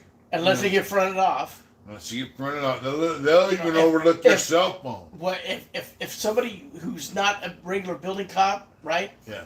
Working for the day. Yeah. Starts hitting the cells and finds whiskey and fronts that cop off. Yeah. They get pissed off at that. Because it's their building and it's looked at like you're just letting these dudes do whatever they want. Yeah. These motherfuckers got it their way. Yeah. Yeah, we had cops. Now in San Quentin, when it was level 4, the rule was anything you got to your cell, you can have it. Right. So they had guys that plywood up or wood the whole front of their cell. And they leave a little slot where they can look in and count. Right. They take their bottom bunk out and get rid of it. They have these giant pillows, Yeah. like giant mattresses, but they're pillows. Right. They had them made down the hill and brought up their cell. That's what they slept on. Wow. They didn't have a bottom bunk. Wow. Cops didn't give a fuck. Wow. It wasn't like that in Solano. If you got it to your cell, it was yours. No, if I Shelves. Yeah. Did they have like it tear Shell. down cardboard shells. And Yeah, they now look like nice shells, man. Yeah. They would tear them down. Yep. Come in. You know, you'd have them for a while. Yep. You'd have a curtain for a while, and then during a surge or something, they'd come in and tear all that shit out. Yeah. I had a CD, a little cardboard thing that had little slots for all your CDs, Right. and then the top would slide off.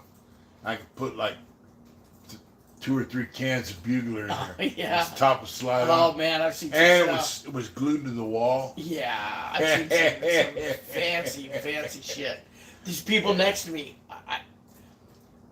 I moved into the cell. My buddy got me back over onto 2 Yard, right? Yeah. And I moved in with this dude, German Frank. He was an artist. Yeah. And he was badass. You know German Frank? Yeah, I heard his name. He's a little skinny, twerpy fucker. Yeah. But he lived next to this dude named Yana. And, Yana? yeah, he called himself Yana. Asian? No, he was a white dude from Antioch.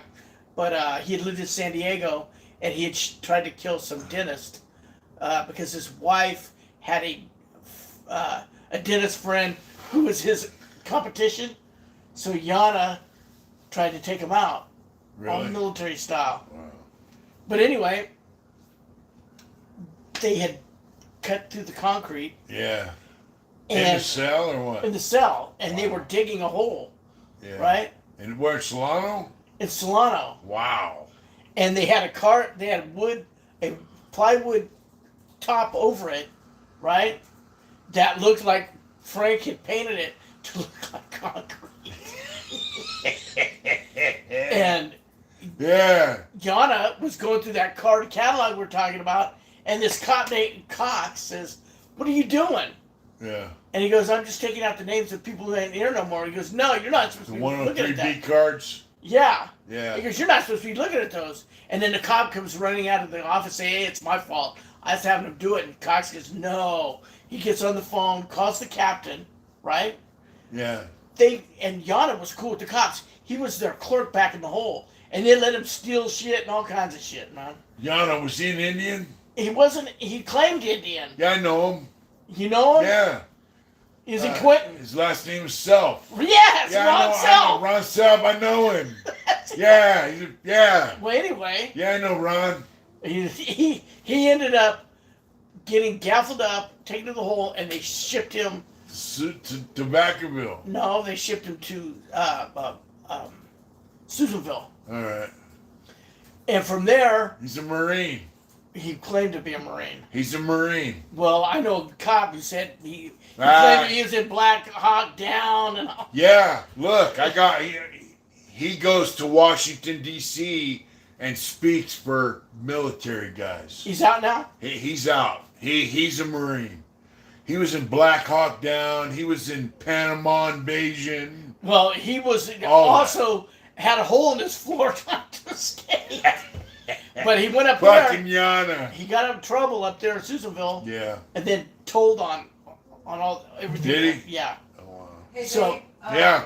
I'm sorry, Dave, were you done? I'm sorry, let me know when you're done, because there's questions, so. What's up? What are the questions? I haven't done this since you walked us through this. Dave, Left Lane said David Marshall's cell was hooked up in that documentary. Yep. Irish Coffee said, I think there's a couple of Joey saying, never mind that, because I said, hi, Joey. Remember Joey that had bullies, that his channel was something bullies? Yeah. Like, sorry if I'm getting the name wrong, I can't remember. Anyways, he's on, he said he moved to Oklahoma. All right. And, let's see, blah, blah, blah. Wax said, big salute to Mitch and Dave. This should be called Saturday Night Session with the Big Homies. Let's see. Big Bobby homie. said, did you ever meet any IRA inmates in California prisons or jails? No. I did. I didn't. I did. Someone Did said Mitch should retell the. Listen. JP once said Mitch should retell the white I'll power story. tell you a story about the IRA. Hold on. What else, babe? Mike Thompson has a record of being the best salami smuggler in San Quentin. Yeah. That's what Wax said. Yeah. Joey moved to Oklahoma. He said he loves it, and that's it for right now. Right. Yeah, Mike Thompson is a salami smuggler. He can shove a giant Italian salami. Ooh, hoop it. So you met an IRA guy? This is what happened. I get convicted. I go to San Quentin, Yeah. right? There's an Irish dude next to me, in Yeah. the cell next to me, right? In reception? In reception. And Yeah. we came talking, but we became buddies. He had come from Ireland with two other dudes, Yeah. and they robbed an armored car in San Francisco Yeah. and got caught. They shot the driver and got caught. Ooh. And he got the Catholic priest used to come up to his cell and he'd whisper to him, right? And I go, wow, that's kind of weird. What year is that? This was in 97. Yeah. So he got convicted and got 10 years, and I guess the other guys did too. But me and him used to talk, and he goes, what do you know about the, he goes, are you, asked me if I was Catholic. I didn't know nothing about Catholics. Yeah. And I he got goes, you into that. he was raised Protestant, but married a Catholic girl. Yeah. And he told me, Dad, he goes, what do you know about the Catholic plight in Ireland? I go, I have nothing. And he goes, man, I want you to read this book. And it was called Trinity by Leon Uris. All right. Right? Have you He ever read gave it? me the book? He gave me the book. I didn't read it. Well, it's all about the Irish Republican Brotherhood Yeah. and how it became the Irish Right. Republican Army. IRA. And I didn't really know much about the IRA when I was a kid in the 70s. Yeah. They'd have all this stuff on TV Yeah. about how they were bombing England, but Yeah. I really didn't know that much about it. But I came to realize that's what he was, man. Yeah. He was IRA. Without telling you, he was telling you. Exactly. Yeah. And he was at one time he was a famous soccer player in Ireland. Oh, really? That's what he told me. So he's Catholic. And then I saw him again in New Folsom. Yeah. He was a level 3. And What was the name? I can't remember the dude's name. Yeah. I don't remember Anyway. the dude's name. But he was a good dude. He was a Yeah. good dude. And he was IRA. Yeah. Oh, yeah. He was IRA. You know, in Lancaster, when I started going to chapel and all that, our priest was Father White. He was from Ireland. Oh, okay. He was about 55, 60 at the time. In San Quentin. No, in Lancaster. Oh, okay. Level 4. Okay. And this guy had been a professor for 25 years at the University of New Mexico, in Mexico City, in Mexico. Oh, in Mexico. Now, he was a smart dude. He worked for MIT. He was a smart motherfucking dude. Right. Really good dude. Right. Catholic priest from Ireland. But I used to go in his office. I say, hey, Father, why? I was younger. And he told me a story. He goes, every day I would walk to school. He grew up in Northern Ireland. Okay. He's Catholic. Right. And I had to go over this. They had a customs, which is like border patrol, but they're British. And he would go over this bridge and go into town, go to school, then come back. So they got the customs thing. Then there's a brick wall or cinder block wall, right? Mm-hmm. It's like an L shape. Then behind that, there's these apartments, right? Yeah.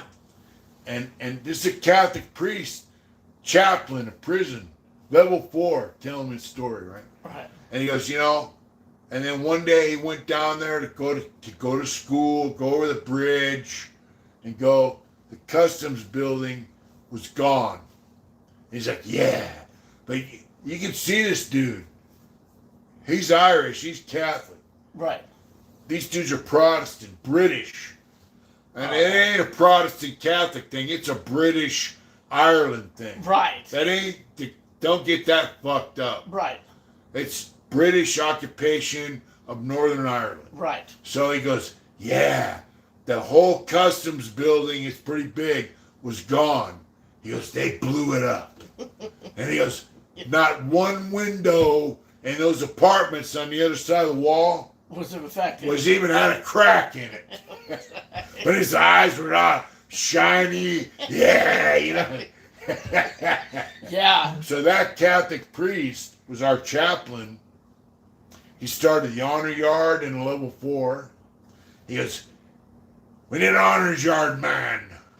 If they don't want to come to the honors yard, let them stew in their own grease, man." I Right. go, "All right, cool, Father." I was working Arts and Corrections. I wasn't going nowhere. Right. I had a bucket You had to- $10,000 worth of art supplies. Right, you were happy. I wasn't going nowhere. Right. I'm happy So- where I'm at. so, thanks. Thanks, Father. Hey, Thanks, but no thanks. When the cops used to beat somebody up, he goes, "Yeah, somebody called the LA Times about that." I don't know who did it. He would call the LA Times. Every time the cops fucked us around, Yeah. he would call the LA Times. Right. He was a good motherfucker, man. Yeah. Yeah. Hey, right's right and wrong's wrong, right? Irish copy. Read the book. Read the book. Ministers of Time. Tequila. I ain't lying. That's right, brother. We never lie on this channel, brother. Never. Never. And you know, No need to. that's why I like having Dave here, because I can tell you shit, but Dave came in probably what year did he go to prison? I got to prison in February. When did you get arrested? Oh, I got arrested in '94. So you got arrested 79, 89. You got arrested 15 years after me. Right. So, you know, but you came to prison, you know. He knows I'm not fucking bullshit. Nah, we don't. There's nothing to bullshit about. You know, that's kind of, I like having you on, Dave. Yeah, to come up here and start lying about shit. Yeah, you know, there's Okay, no bullshit. Does it sound like we're lying? Yeah, Father White was a good motherfucker. Yeah. He loved us. Father, what's his He name? loved us. What was the father at CMC? Oh, Father John. No. Left Lane has been a member for 13 months, and he said, "Bring back Dave back as a weekly paid regular." Who said that? They want you on That's every what week. Left Lane said. Well, Left Lane Outlaw said, Oh. Dave got to come on every week. Well, we can at least get him on once a month, maybe twice. Dave has a life, you know. But Dave's my friend. I love him, and I enjoy it. So, for you guys, it's entertaining. It's information. But for me, Yeah, that's what we lived through. Left Lane, what's going on, brother? 13 months, remember. You know, we're friends, and we like talking about shit. And, you know, it's therapeutic. for And me. it is, because I don't even, out there, I don't talk about prison anymore. Yeah. The people I work with Yeah. don't even know I've been to prison. I No. don't talk about prison. No. They might now. Well, No, I doubt it. You never know. you never know. You never. But even if they did find out, I don't talk about it outside. Yeah. Me Joey and Mitch wants to talk know about where it. You're from, Dave. Huh? Joey wants to know where you're from. I'm from Cocoa County, Pleasant Hill, Concord. Dave, what was your first meal when you got out? I went to McDonald's and had, my mom used to, when she'd come to visiting, she used to tell me how she loved the McGriddle at McDonald's. No, those shits were good. Oh, I had one. It cost $20. Get out $20. What did you get? A fucking whole meal? No, it was expensive, man. Wow. I got a potato, a McGriddle, and an orange juice, and it was expensive, man. Yeah. But I got it because my mom used to always tell me how much she loved them. So you tried it So I in tried honor it. of Mom? In honor of Mom, I Yeah. went and had McGriddle. Yeah. So, you know, I don't talk about prison a lot. Some guys I know out here in the world, I'll talk about it a little bit. But, you know, sitting here talking to Dave, talking to you about our experience, it is therapeutic for me. It is therapeutic. It is You because, know. we, regardless of what people think, we had to deal with this kind of life, and it has something to do with your psyche and Yeah. and your emotions and everything else. Yeah. And when you lock that stuff in, I think you harbor a lot of stuff and animosities and stuff. Well, it builds up inside of you. Like, if you don't have a release, and that's it, you know, then you explode. right? You know, and And It's not good. And you really, have to like somebody told me that they had a dude in L.A. He came to a store and he wasn't wearing a mask while everybody else was wearing a mask. And he says, "Hey, you need a mask?" And the guy yelled at him and said, "If they want me to wear a mask, then they could tell me." And then he flashed on it. Yeah. He says, "Hey, man, I'm just asking if you want it. But if there's an issue, we could step outside." And I told him, "You have to remember something. We're not on the same playing field as they are. Yeah. We're not. Because anything we do Well, could Hey, put us thank you, Grumpy back. Roach, for the $20 super Oh, wow. chat. It's so nice of you. who's that? That's Grumpy Roach. Grumpy Okay. Roast. Thank you so much. Hope you guys. So I hope you guys are well. Here's some change for gas. I heard the prices in Cali are horrible. Oh, dude, it's like $7-8 a gallon. Thank you so much, Grumpy Roach. Thank you, brother. We appreciate that so much. But yeah, It's like this, Dave. When I was in Sacramento working for that, cleanup company. right. We're not on the same playing field. No. We really have to watch our anger. Yeah, the women were filming us. Oh, you're a piece of shit. But there was a guy up the side, my size, a Hispanic dude in his 30s. And he said, "You keep doing that, I'm going to smash you. I'm going to fuck you up." Then he goes, "I'm going to kill you." And my coworkers are like, "Well, you're going to get fucked up too." Woo, woo, woo. And then but I kept watching the guy and he goes, "I'm going to kill you. I'm going to catch you after work. I'm going to kill your fucking ass." Well, for me, like you say, we're not on the same playing field. No. I went, "What?" As soon as he said, "I'm going to kill you," it triggered some shit in my head. I reached in my pocket. I pulled out my work knife. I told him, "Come on." Right. I had my knife out. "Come on." He's my size. He's 30. Right. I'm not fighting. And then him. what did he do? He ran and told the He police. pissed on himself. Right. He pissed himself. Went and told the cop, "That guy pulled a knife." Well, my dumb ass didn't know they were just baiting us. But I told, the cops, like, "Hey, did you pull a knife on the guy?" I go, "Yeah." They don't know who the guy is. But I said, "Look, man, the motherfucker threatens my life. But, where I come from, if you say you're going to kill somebody, you're going to do it.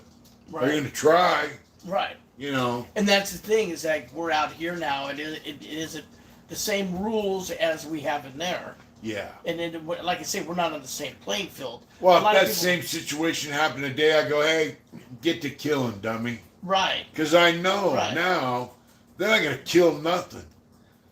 They're going to kill your character on a keyboard on fucking social media. Yeah.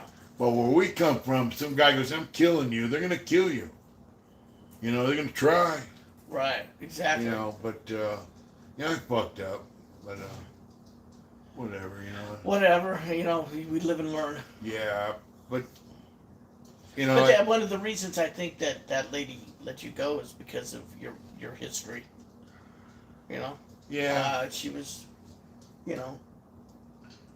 yeah, she knew who and what you were in prison for, and then that happened, and out of concern or whatever, just I didn't think it was concern. It was more like well, they have protecting her. They have city contracts. They Right. have government But contracts. she's covering her. Yeah, they're protecting their business. Right. I understand. Right. They're Had that been her son. they're not afraid of me. Right. My Right. boss, his sister, all my coworkers, they're not afraid of me. They know. Basically, I was stepping up for myself and my coworkers. Right. They know, but that they have city contracts, all that shit. It's complicated. So Yeah. people are saying that Mick said that's definitely the truth, fellas. It's therapeutic. They're talking about how having these conversations can be therapeutic for everyone. Yeah. But not prolonged therapy is never good for anyone. It said, Chewy. and then Come what on. that Ed Whistle said, Come I on. saw the video, Chewy. Yeah. and I felt really bad for Mitch, knowing these people are only troublemakers and Mitch was just Yeah. doing his Yeah, they're job. Yeah. pieces of Joey shit. Yeah, said, that's Mitch, exactly check your true. phone. Irish Coffee said, if anyone wants to listen to bullshit and lies on wrong channel, go over to Savage's channel, if that wanker's still alive. He's still up there, but he's not doing much. I checked. David said, I exhausted the VA treatment options. They outsourced me to the vet center, who kicked me back to the Crown View Medical on North Island, who kicked me back, then to Sharp Mesa Vicia, who kicked me back. That's the fucking vicious cycle for you guys, and it sucks, and I feel terrible. Yeah, It's fucking terrible. Prisoners get out of prison. We're kind of on our own. But, veterans, bro. Dude. I'm paint that portrait of that Mastiff for a guy who's a veteran. Oh, okay. That was a dog that he rescued. Okay. He loved that dog, bro. Sure. That he has PTSD. Right. He's in combat. Right. We got guys in this country who are military veterans who served this country well. They went into combat. They served. They killed people. And when I was in Vacaville last time, there was 2 cops that were National Guard that went to Afghanistan and came back. There was one Major Otto who was in Solano. I asked him, I said, hey, man, you were in Afghanistan? Yeah.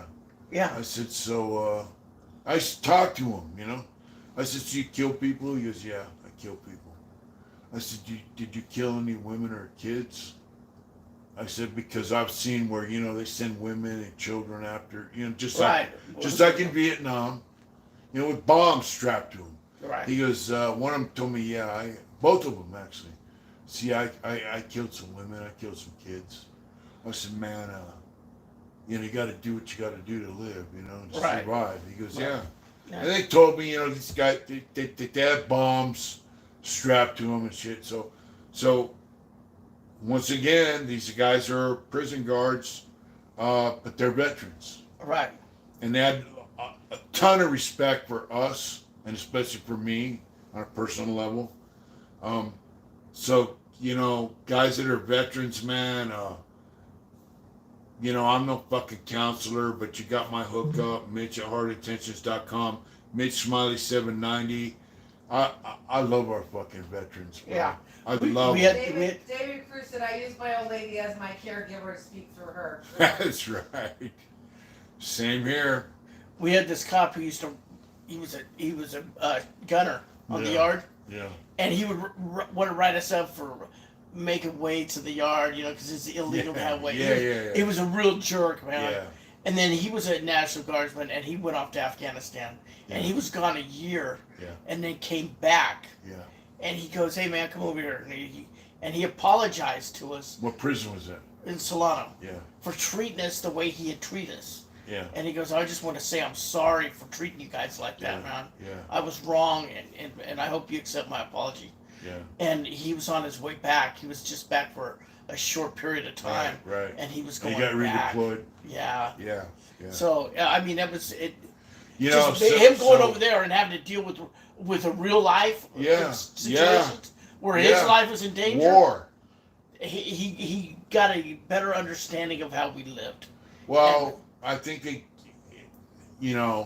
prison guards have been in combat and come back and they go from prison guard to combat and back to being prison. They get a different perspective on how life really is. Right. And right. These guys that I met that were veterans, have been in combat, dude, they respected everyone. Until somebody disrespected them. We're acting stupid. You got idiots in there. But in general, guys that were regulars, back in the day we'd say, that dude's a reg. He's a reg. Right, guys are reg. Regs, by these guys, you'd be walking down the hallway, you see them, and they'd be like, just like you see another prisoner, and they would give you the head nod, like that. And that means, hey, respects. Right. So, dude, veterans, I got nothing but love and respect for all our veterans. And like I said, I'm not a fucking counselor, but if you need somebody to talk to, brother, Mitch Smiley 790 on Instagram, Mitch at heartintentions.com. I love you guys, man. Will said, thank you, Brother Dave, sitting there doing this with our brother and sis, the Hard Intentions family, blessing to all. That's right. I think it will. California Convention said there are over 100,000 veterans serving time in U.S. prisons. Wow. That's not good. That's not right. It's Maybe not. he said the killing part from Compact doesn't bother me. It's almost getting killed a bunch and losing friends is what affected me. Yeah. Same. Deployment and prison have similarities. Yes, I agree. They do. My nephew is a submarine commander. He's from Cocoa County. Oh, is that right? Yeah. So my cousin married a woman who had a kid. So technically he's like a nephew to me, but he's my cousin. He's a youngster. One day he's out throwing beer bottles at cars driving by over there in Cocoa County. And the next day he's in the fucking Navy. And it's been, a couple decades now. He's a commander on a nuclear submarine. Oh, yeah. And he told me the other day, he said, believe it or not, military culture is similar to prison culture. That's what I was told too, especially on a ship. The food really isn't all that good. But the way you're treated. Yeah, and the culture is right. Regiment, right. Whatever. Right. But the big difference is they get to go out and yeah. And I mean, they're free men. Yeah, they're free. But I'm really proud of him. He's a commander on a nuclear submarine. Absolutely, yeah. And his dad is just terrible guy, dope fiend, struggling with drugs. And that happens too. So instead of going down that route, he became military guy. Right. That happens. But, I love our military people, and all these pieces of shit that talk down our country and beat down our country and say we got it too good and whatever. All you guys that gone to other countries and just signed up to serve our country in the military, whether you went to Korea, we had it easy, or Japan, or if you're in Iraq or Afghanistan or wherever, if you're in the military, special forces, TDY, somewhere we don't know about, that's what makes this fucking country what it is. Yeah, absolutely. That's what made that. Hey, bro, Saddam Hussein was putting electrodes on guys' testicles in prison, frying their nutsack. Right. When we were in prison, nobody did that to us. No. Because guys would take an oath in the military to serve the country and defend our country against all enemies, domestic and foreign. That means if we have a fucking domestic asshole destroying our country, they will defend us, you and me, right, against them. They take an oath to do that. Right.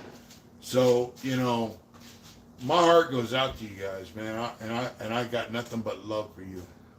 And yeah, for real, Yeah. And all these assholes, Antifa, BLM, whatever fucking acronym you want to put on it. Hi, Poacher. Hey, Poacher, what's up, brother? That talk shit about this country, and they don't understand. Those are the guys that make this country strong. Right? Politicians don't make this country strong. They don't. The military makes the country strong from the borders out, along with the border patrol, and then from the borders in, guys that police. Alexa said my daughter's in the Navy for the past 8 years overseas. I always worry about her mental health all the time. She's only 24. Well, Wow. hopefully she's good and safe and mentally strong and and safe. getting what she needs to be strong. Right. Um, It's hard on women in the military Yeah, and the Navy especially. it's a two-pronged thing. Yeah. They're Hey, being- Scooby, it's a natural conversation. They're just trying to shut it up. Yeah, we're just talking. But borders out, we have the military. From the borders in, we have the police. Right. Sheriffs, police, border patrol, FBI, all that shit. And the culture I come from, biker shit, we don't call the cops. Right.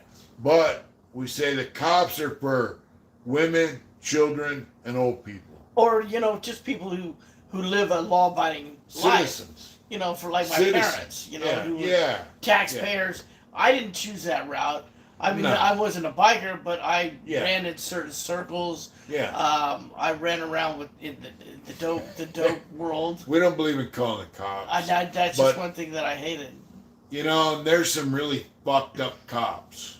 There are. And there's some really fucked up dudes who were in the circle I was in. There's, Who were, yeah. It turned out to be just straight pieces of Well, shit. there's some fucked up people in this world that we need cops to keep from the borders in strong, Right. along with the National Guard and all that other shit. But But then you got those cops like in Training Day, just corrupt cops, and you got cops that are racist, that are right. they're assholes, that are just hate everybody. Killers. That ain't a cop. You got cops that are Dope corrupt. dealers. You got cops that are corrupt.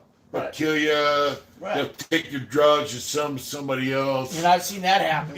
Just they got pieces of shit. But everyday cop, I don't got nothing against them. They're doing their fucking job. Yeah, they're doing what And they when do. I was involved in fucked up shit, it's their job to catch me. Right, cops and robbers, And it's right? my job. Cops and robbers. It's my job to not let them catch Yeah, me. right. And unfortunately, we killed a guy in front of 10 people. It was 10 eyewitnesses, so their job was easy. Yeah, They got us, give me a life sentence. So, yeah. this is America, Live bro. and learn. This is the United States of America. Yeah. It's made up of every race, every religion, every Yes. ethnic background, Right. every form of employment, from the laborer to the cop to the military to To the business guy to businessman. Donald fucking Trump, whatever. Right. Right. That's what makes this country what it is. That's what makes it great. You actually do have opportunities that, if you're smart enough and dedicated enough, you can go far in this country, or you can just be A normal dude. just a regular worker and make enough money to buy a house and Yeah. buy a bike and Yeah. that's what parents did. Ride you a know? fucking motorcycle 100 miles an hour. And Right. They whatever. had. What'd you say, Mitch? Nothing. I go the speed limit all the time. Okay, babe. Just checking. Uh, You're just gonna keep telling on yourself. I'm sorry. Hey, babe, I always go the speed limit. Yeah, okay. Have I ever gone speeding when you're on my bike with me, babe? Yes. No, I haven't. Yes, you have. I can see how fast you're going. I've Did never you know gone that? 100 miles an And hour. speaking of, I know that you're super cool without backrest on the thing, but you gotta put it back on before we leave tomorrow. Oh, yeah, it snaps right on.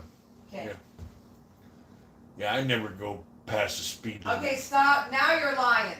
I always follow the speed limit. see, I you never gotta- go 110 miles See, an we're hour. supposed to keep it honest, I'm right? like, Yeah, Mitch, you're supposed to keep it honest. Nick said We're that not he's supposed- still listening, but he's making a bean and cheese burrito right now. Oh, that sounds good. Oh, yeah. Fuck yeah. Bean and cheese burrito, bomb. Huh. We used to have an El Taco where I'm from. Man. You ever have El Taco? Hey, but look, It's the just best. imagine going to canteen, you got $25. You get you get a tube of toothpaste. I use state soap. I didn't. never bought soap in prison. Oh, I did. I use state soap. No, Ivory. I'd buy the Ivory bars. I use state They were soap. 50 cents a bar. Hey Dave, you can use I remember when he used to use state stamps. that state soap, Oh, yeah. Dave. Oh, you know Not what? here. State stamps. They started writing people up in CMC West. Really? For using state I envelopes. always use state stamps. No, I know. Whenever You I know, Mitch would could. be like, I'm always gonna use that shit. That's But if you weren't on the list, if you weren't indigent on the They indigent, start writing you up? they're writing Oh, you up oh. for that shit. So look, I use state soap. So you go to canteen, say you get $25. I buy a tube of toothpaste. I buy a jar of coffee, right? I buy beans, You know? rice, tortillas, soups. That's if I'm bare And minimum. rice and soup, yeah. Yep. Beans. That's what I did. Beans. Man, in Solano, man, they used to have Rosarita in the can. Oof. And then they went to the lucky bag beans. you. And then they went to Now the they bag got beans. freeze-dried, refried beans. Yeah. They're not too bad. They're not really. bad. They're not bad. So refried Yeah. beans that are freeze-dried. Some rice and some jalapenos. You throw a fucking And there's tortilla, beans, rice, Chop with sausage. sriracha. Yeah. A little bit of that bucket cheese. A lot of crappy chicken on a chow. Yeah, bring Don't that even get me started, Oh my motherfucker. Oh Yeah. my god. Ah, Garbage. we got it good out here, bro. Garbage, We right? had corned beef for dinner. We had corned beef for dinner. Soldier Yeah. Brothers said, did they let you keep the metal cans? No. Well, You know, you yeah, could. you could. You could if they Yeah. sold it in canteen, but Yeah, you got Yeah. metal cans at the store in Solano. You got metal cans at the store Left in New leg, you're Folsom. funny. Yeah. Left But leg. when I got to SADF, there was no metal. no. Now there's hardly no metal anywhere. All your tuna, your roast beef, All everything pouches. comes in a pouch. All pouch. You know, but who the fuck? Chili. How did Your you chili's open in a cans? pouch. Huh? How'd What's you it? open them? What's that, babe? How'd you open cans? With a P38 can No, opener. in New Folsom, you could actually go to the store and buy a Really? twist. I Yeah. always use a I P- had two of them when I got to I Solano, always use and I got to keep them. a P38. I didn't even know how to use a P38. I always use a P38. I learned how to use a P38. For all you guys who don't know, a In P38. SADF. I didn't know what it was either. Not I couldn't SADF. feel No, that. in CMC West. I learned like how the to- big long. One time I had a P38 like that, a big one. Yeah? Yeah. A P38 is a military can opener. Yeah. And you go. It's got a little flap. Yeah, I They didn't work even know how to use it. great. I And learned how to use it the first time in CMC dude, West. you can use them for a screwdriver. You can use them to, Yeah. you can use the blade on it to cut a piece of steel off your locker. Yeah, they would. Yeah. You could. You could. Until they went to the And aluminum. they used to have those. They used to have No, those they- clips. Those clips. Oh, binder clips. Binder clip. Ooh. Yeah. Nice. Those But are all look, tempered steel. original P38s are made out of steel. So you could cut your locker, you could cut it, you could shave a piece off your locker, Yeah. your bunk, make a knife. Wow. But now they're made out of aluminum, they suck. Yeah. But the original P38s are military, they're made of steel. I've never seen an aluminum one. I have. Before I got out, they started selling aluminum ones, they suck. Yeah. So binder clip, you know, they got the two metal things that fold back and they're black, and you put it on a binder of paper, right? Right. It's got the handle where you squeeze Yeah, so you together. get a big one, right? Right. About that They're, wide. they're about spring. that- They're kind of like spring yeah, it's loaded. like spring steel, Yeah. and you bend that motherfucker and Oh, break it in it's half. case hardened. Well, you got to bend the shit out of it, and you break it in half. It was multi-purpose. So that's spring steel, case hardened steel, and then you put. I used to put a ruler, you know, for a straight edge. And that by the morning, you got a piece of steel cut off Yeah, your locker. yeah. That's why you can't get them anymore.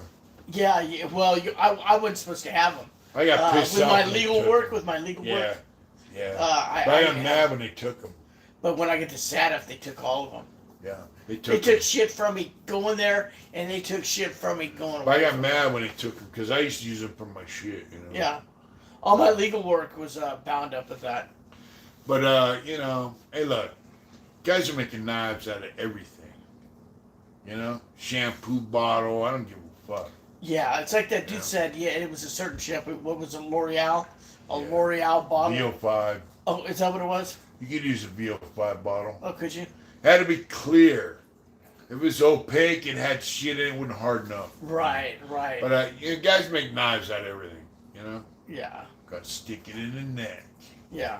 But the thing is, out of plastic bottles, you really couldn't, you know. Back in the day, you go out the yard with a piece of steel, boom, pop. I've seen guys get stabbed one time in the chest, fall over dead. A VO5 bottle, you ain't really, it ain't Right. poking a hole through. I've seen dudes stab a motherfucker. I've never. That I've was, seen a guy stab a dude in the head, went through the skull, into the brain. Really? Yeah. Really? Piece of steel. Oh, piece of steel. Yeah, you ain't sticking a VO5 bottle in, Yeah, you know. yeah, that was back in the It's a day. neck shot. I've never even seen anybody make a weapon out of that. Yeah. I've seen a lot of different stuff. I've seen where you take a plexiglass Yeah. and Plexiglass is good now. That'll Yeah. go through your chest. yeah, But if it hits a rib, it might break. Right. Yeah. Right. I've seen where they would have these in the kitchen. They had these cans of different stuff. Tuna. Right, and Yeah. they would and I was working kitchen maintenance. Yeah. And they can use these Yeah. can openers. Yeah. To right, Yeah. and this somebody had made and folded this thing. It was precision, man.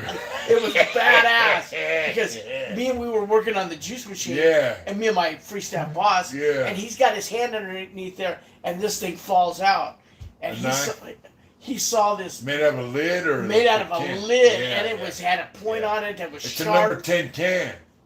Yeah. Yeah. And it had a point on it that was sharp. Nice. And he shit his pants. So you got He like was scared to death. When we make tuna casserole, when that pudding, Right. That pudding comes in a number 10. It's this big around. Also, And we tomato got paste. 100 Tomato paste. Yeah, tomato paste. I'd scoop that tomato pears, paste out all and the- take that home. Yeah. All the canned pears, peaches. So All the this- juice. It all comes in a can this big around. So you got 500 cans you got to open. Right. I'm a kitchen worker. You got one guy, they pop the case open, they throw the cans on a big metal table. I got a can opener. You go, boom! It pokes a hole in there, then you got a crank. Whoop! The lid comes off on a magnet, you throw it over there, right? Right. You dump the shit in a pot, throw the can over there.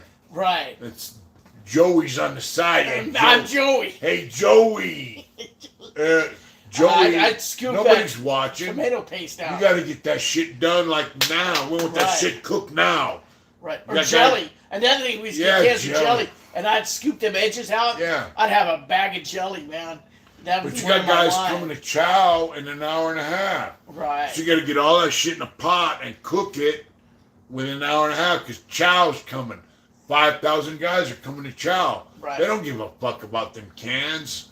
So Joey's over there like, yeah. all right.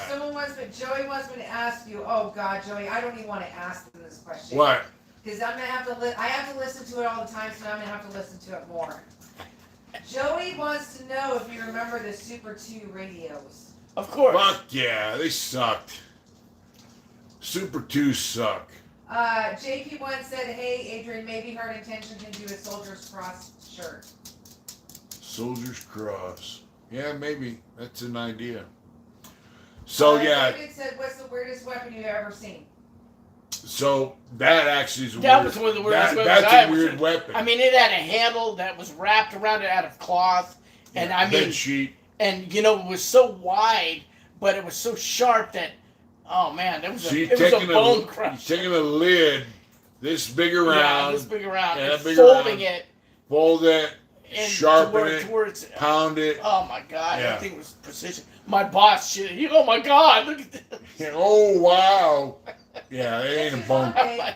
What? One Stop Shop property is on. What's up, Roger? We love you, brother. He said, "Lost my debit card, so had to get another one. Now I can't figure out how to get info. What the fuck?" Yeah. Roger was in the pen before, actually, when I was there. Okay. Yeah, he, good motherfucker. I love him to death. Glad to see you, Roger. We haven't seen you for a while. It's good to I'm see glad you. you're on, brother. We love you, Roger. For real. He's been through some shit, bro. I mean, not only in prison, but out here in the world. He just had a thing with his son. And he's a good man. Good man. Went through the shit and made a life, Right. Successful life. Right. But, What we're all trying to do. you know what tripped me out was you had guys that they would make that was their deal. I gotta have a knife. Right. I gotta have a weapon. Yeah. I gotta have one in the yard. I gotta have one at work. Right. I want one in the chow hall. I want 2 in the building and 1 over there, and that was their deal. Right. They always felt like they had to have a knife everywhere they went. They Right. needed a knife. Right. They were always making weapons. Right. I mean, just freaky. Yeah. It's freaky shit. Yeah. I mean, I always had a knife or 2, maybe. I 3. never kept them in my house. No. But there's I'd had certain things that I could go to, if I needed it Yeah. in the kitchen. Yeah. But I never did. But you were kitchen maintenance. And I had all access to all that. I'm talking about when I worked on the pot crew. But in kitchen maintenance, I could have made it. Now, when I worked as a cook, when I worked as a cook, I always had something I could use a weapon. Always. Yeah. Always. Tools that you use as a cook. Right. I mean, fuck you, you know? Right. Exactly. Exactly. There was so much stuff in there that's not even funny. You know what tripped me out is I saw a riot kickoff. Listen, when I was working one time, I went back into the kitchen and I was working on the PM pot crew. Yeah. And then the cooks and stuff, when they got through cooking, there was a gate that they locked, and on the other side of the gate was the cops' office, and the door's shut. Right. And then down at the other end of the kitchen, there was a gate, the Solano. Right. So they got a central kitchen. They have a central kitchen on our yard. Right. So, and for the level 3, Right. The 2 yards work together. Right. A and B yard work together. Right. But there was another gate, and then down the hallway was the free staff's break room. Right. And when they finished cooking, they would go their separate ways, and all these convicts would be in the kitchen, playing cards or doing whatever till count cleared. Waiting till the shift is over, so go home. Once count cleared, then we could go back. Right. We could leave. Right. Well, there was a discrepancy about a job, and where this northerner kid got a job over this black guy. Right. And the black guy never worked. He just kind of wanted to hustle. And he goes to the Mexican kid and says, "That's my pay number." Come here, Troy. Yeah. That's my pay number. And you got my job. And then the northerner shot caller for the other yard was working in there too. Right. So they went to him and says, "Hey man, that's my job." And the northerner shot caller goes, "Look, that cop, this lady Barbara, she worked right beside us, right? And she was a hard worker. And if you were a hard worker, she'd give you anything you wanted. But if you didn't, she didn't have nothing for you." Yeah. Well, she didn't give that guy the pay number. She gave it. That's how kitchens work. Right. Right. And so it kicked. So this dude hits the northerner shot caller. He hit him, Punched him. punched him. So the northerner kids. Oh, that's no. The northerner kids jumped on the dude who hit him, and there's like 10 northerners. Black dude. Black dude hit the northerner. What are you doing? The black dude hit the northerner shot caller Nothing? because he said that's my job. Right. So the northerner kids jumped on that They got dude. busy. But there was about 10 of them and 50 blacks. Yeah. And a riot kicked off in there. The cops are in their office. The free staff are in their break room. Yeah. This thing went on for 20 minutes. And they had this northerner shot caller in our pot room, right? Right. And they were beating him, smashing him in the face with pans. They took the lid, one of the hotel pan lids, and cut his head off. Cut the top of his head. The top of his head. So the pot, now the kitchen, you got pots that are this big around. You got pots that are pots. Hotel pans. Hotel pans are about 2 feet long, about 1.5 feet wide, and about that deep. Number 6 pan. And he's up against them. And they got lids on them. They're Yeah. made out of stainless steel, and they got sharp edge. Exactly. Oh God. And there was a table. That's good shit. There's the machine that we clean the dishes with, and then a metal table. He's in between, and they're surrounding him and just beating him with these pans. And this one dude takes the lid and chopped his head off, the top of his head off. The skull and everything. Yeah, You see his brain? Oh, I don't know. I don't think it scalped him. You kill him? No, it didn't. They didn't kill him, but they hurt him bad. Yeah. And it was Barbara who found the top of his head. Huh? Yeah, there was Barbara, that lady who gave that kid the free Found staff. the top of his head. Who found it. She goes, I found it. Nice. I found it. I found the top of his head. It was crazy. Oh God. Yeah. So that brings up a point. Like Let me see. It can be dangerous because there's nobody around in there. Smoke weed and get out. OCK 704. What's going on, brother? David M. Crew. Hey, you can laugh all you want, brother. It's hard for me. We're just chatting. It's hard to see the comments. We're on the phone. Flying flop top. That's right. So, I remember, like, you know, I've been through all the years. You know, I ended up going to Vacaville for a minute and then out. And there was this broad there, right? She worked at R&R. I forgot her name. She worked in San Quentin in the 70s, late 70s, early 80s, all that, right? And she goes, man, I used to talk to her, and she was really cool. And she worked R&R, because R&R cops, they didn't have to deal with nobody. They just processed motherfuckers in and out, you know. So I went out for medical. I used to see her a lot, you know. I forgot her name. She was an older chick. She's my age, you know. And she goes, man, I remember when they would kill people. And I'd go out to the yard, and I'd say, what happened? She, I don't know. You know? They all knew. Yeah. She goes, they all knew what happened. They wouldn't tell you nothing. She goes, now, they can't wait to tell you what's going on. Oh, my God. She goes, they can't wait to tell you who's selling tobacco. Right. Back then, it'd be a murder. They could get out of prison early, you know? They wouldn't tell you shit. Right. But my point is that those fucking cops, those prison guard motherfuckers, they went through the same shit that we did. I mean, they would go out to the yard and see a guy there, you know, with a knife stuck out of his chest or neck, blood everywhere, and then they got to go home to the wife and kids and act like, you know, whatever. Whatever they saw, they saw the same shit that we saw, even more so, because you live over here. That's what you see, and then you see what you're at work or school, you know. You know, they say there's a high rate of domestic violence amongst prison guards and their families, their wives, because they go home and treat their families like they treat us. That doesn't surprise me. Yeah. If a guy gets a job as a prison guard and he's not mentally stable, right? I mean, like grounded, like because there are cops who like I'm good, right? This is my job. If they're not grounded, mentally stable, right? Dude, it's all bad. All bad. When they go home, what'd you say, bitch? Right. You know what I mean? They treat their family. I would not want to be the kid of one of them prisons. Or the wife. Or the wife, you know. Right? But, they treat them bad. Yeah, or the husband.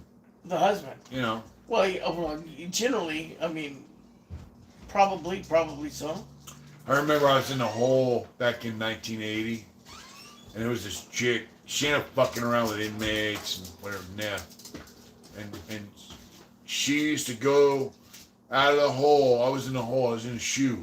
And she would go over to the chow hall and get the food carts. Back then, they used to go, they used to walk over to the chow hall, get the carts and push them back into the cell block, and then they would make trays and run them up to the tier and give you know. Oh, that's in the hole. That was in the shoe. Yeah. That's when the shoe They did that in Solano in the hole. That was in San Quentin. That's when the shoe was really blowing up and all this shit. They had actual food cart that the concept. I was in a strip cell because I had a problem with a cop and they beat me up and tear gassed me and they put me in a strip cell on the first tier all the way at the back. So you got your cell, you got the bars, then you got a porch, you got a door with a window they can close and black you out. I was back there for a month. But that's where the food carts come. The food carts come down the first tier. That's where the food cart was. And this broad, she was nice looking lady. She always treated me, you know, she was young, whatever. And she was crying. I go, what the fuck? She goes, oh man, I went out there and she went out to get the cart. She came back and in the rotunda for South Block, they were up on the second or third tier spitting on her. Oh, wow. these black dudes were spit, hey, bitch, and they were, man, she had loogies all over her hair and her side of her face. I was like, wow.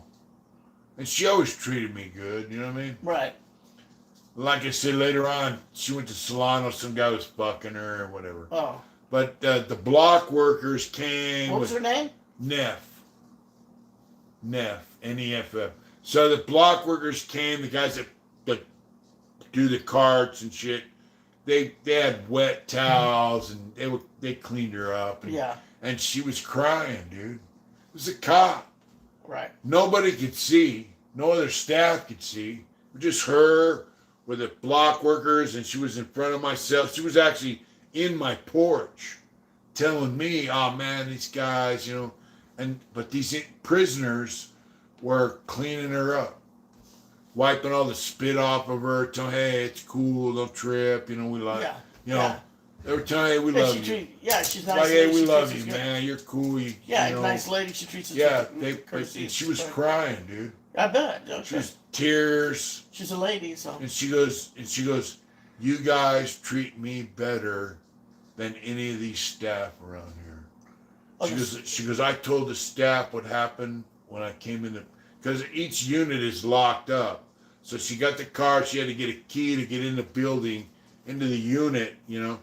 And she told the lieutenant, everybody, she goes, you guys treat me, they're like, hey, fuck you, just do your job. This is in San Quentin? Yeah, this is like 1980, 82. So that was 80 when women were just coming into the. No, they've been in there. Oh, okay. So she was like, "You guys treat me." Because I heard women really got treated badly. They did. She goes, "You guys treat me better than any staff ever treat me," and they weren't trying to fuck her or nothing. They were just like, "Man, that's fucked up." Because she's a lady, you know. She's a female staff, but she respected us, treated us good. So right. Like, yeah, because there's been plenty of women who were not respectful. Yeah. Oh, Miss Lou in Solano was just. I heard of her. Oh, she was a creepy, gorgeous woman, but just inside, just an evil piece of garbage. It's JP1 506. What's going on? That's right, brother. Yeah, you know, I remember Neff. She was cool. She was all right. You know. Yeah, they spit all. She was crying, dude. I mean, but she was showing weakness to guys who are basically, you know, enemies of staff. Right. I know what you're saying. And they but they were showing her compassion. Yeah. And she goes, man, because we're not all. We're not scumbags, dude. We're not. She goes, you guys treat me better than any of the staff here treat me. Yeah, because a lot of them crying. I said, hey, it's gonna. I was locked in my cell. I was in a hole. This is in a hole. I go, hey, it's okay. It's, you know, hey, come here. Yeah, it was, yeah. I remember all that shit, bro. I remember everything. Yeah. You know? But, yeah. Prison was fucked, dude. Prison was fucked. Yeah, it wasn't fun. I mean, there were times when it was fun or stuff was funny and yeah. Me and my buddy Benny, we'd make whiskey or we'd make wine out of apple crisp juice. Yeah. We'd have already unlocks and we'd be out there playing dominoes. Drunk. Just drunk, listen to music. Yeah. And it was actually we'd have a good time. Yeah. There were times when we had a good time, but you know.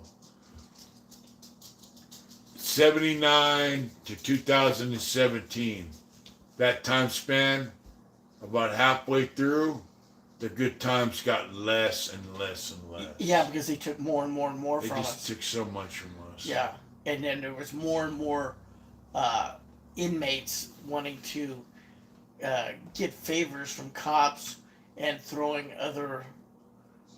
Throwing us under the bus. Yeah. With staff and with other prisoners. Yeah. Because they had dirt on their own fucking cell. Right. You know? Hey, bro, I remember I used to go count times like 5 o'clock. And after count, I used to go to chow and then I'd go to hobby shop. You know? And so, but before count, I would go from the hobby shop to the food manager's office I get 2 big. I go in the diet and make big fat trays. Take them up to the cell with Dirty Dennis and go, hey, bro, it's dinner. Cool. We chow down. Then after count, I would go to chow. Then I would go to chow PTU. And then go to hobby. Right. I would eat 3 times. Right. If I wanted to. Right. You'd plenty to eat. And on the nights when they had something good. Oh, like yeah. burger Spaghetti. Night, cheeseburger night. Tacos.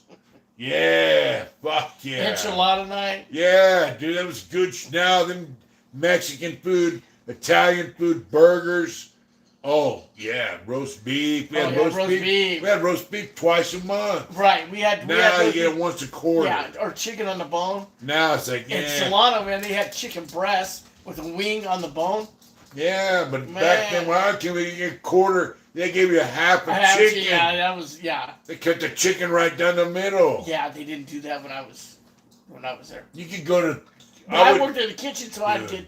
Man, I used to bring home all kinds of chicken. I used to go to chow and I'd have a chicken, and guys had money. Guys had game, had drugs, everyone had everything, dude. Right. They're like, hey, you want my tray? I had like 5, half a chicken, so I had 2.5 chickens on my plate.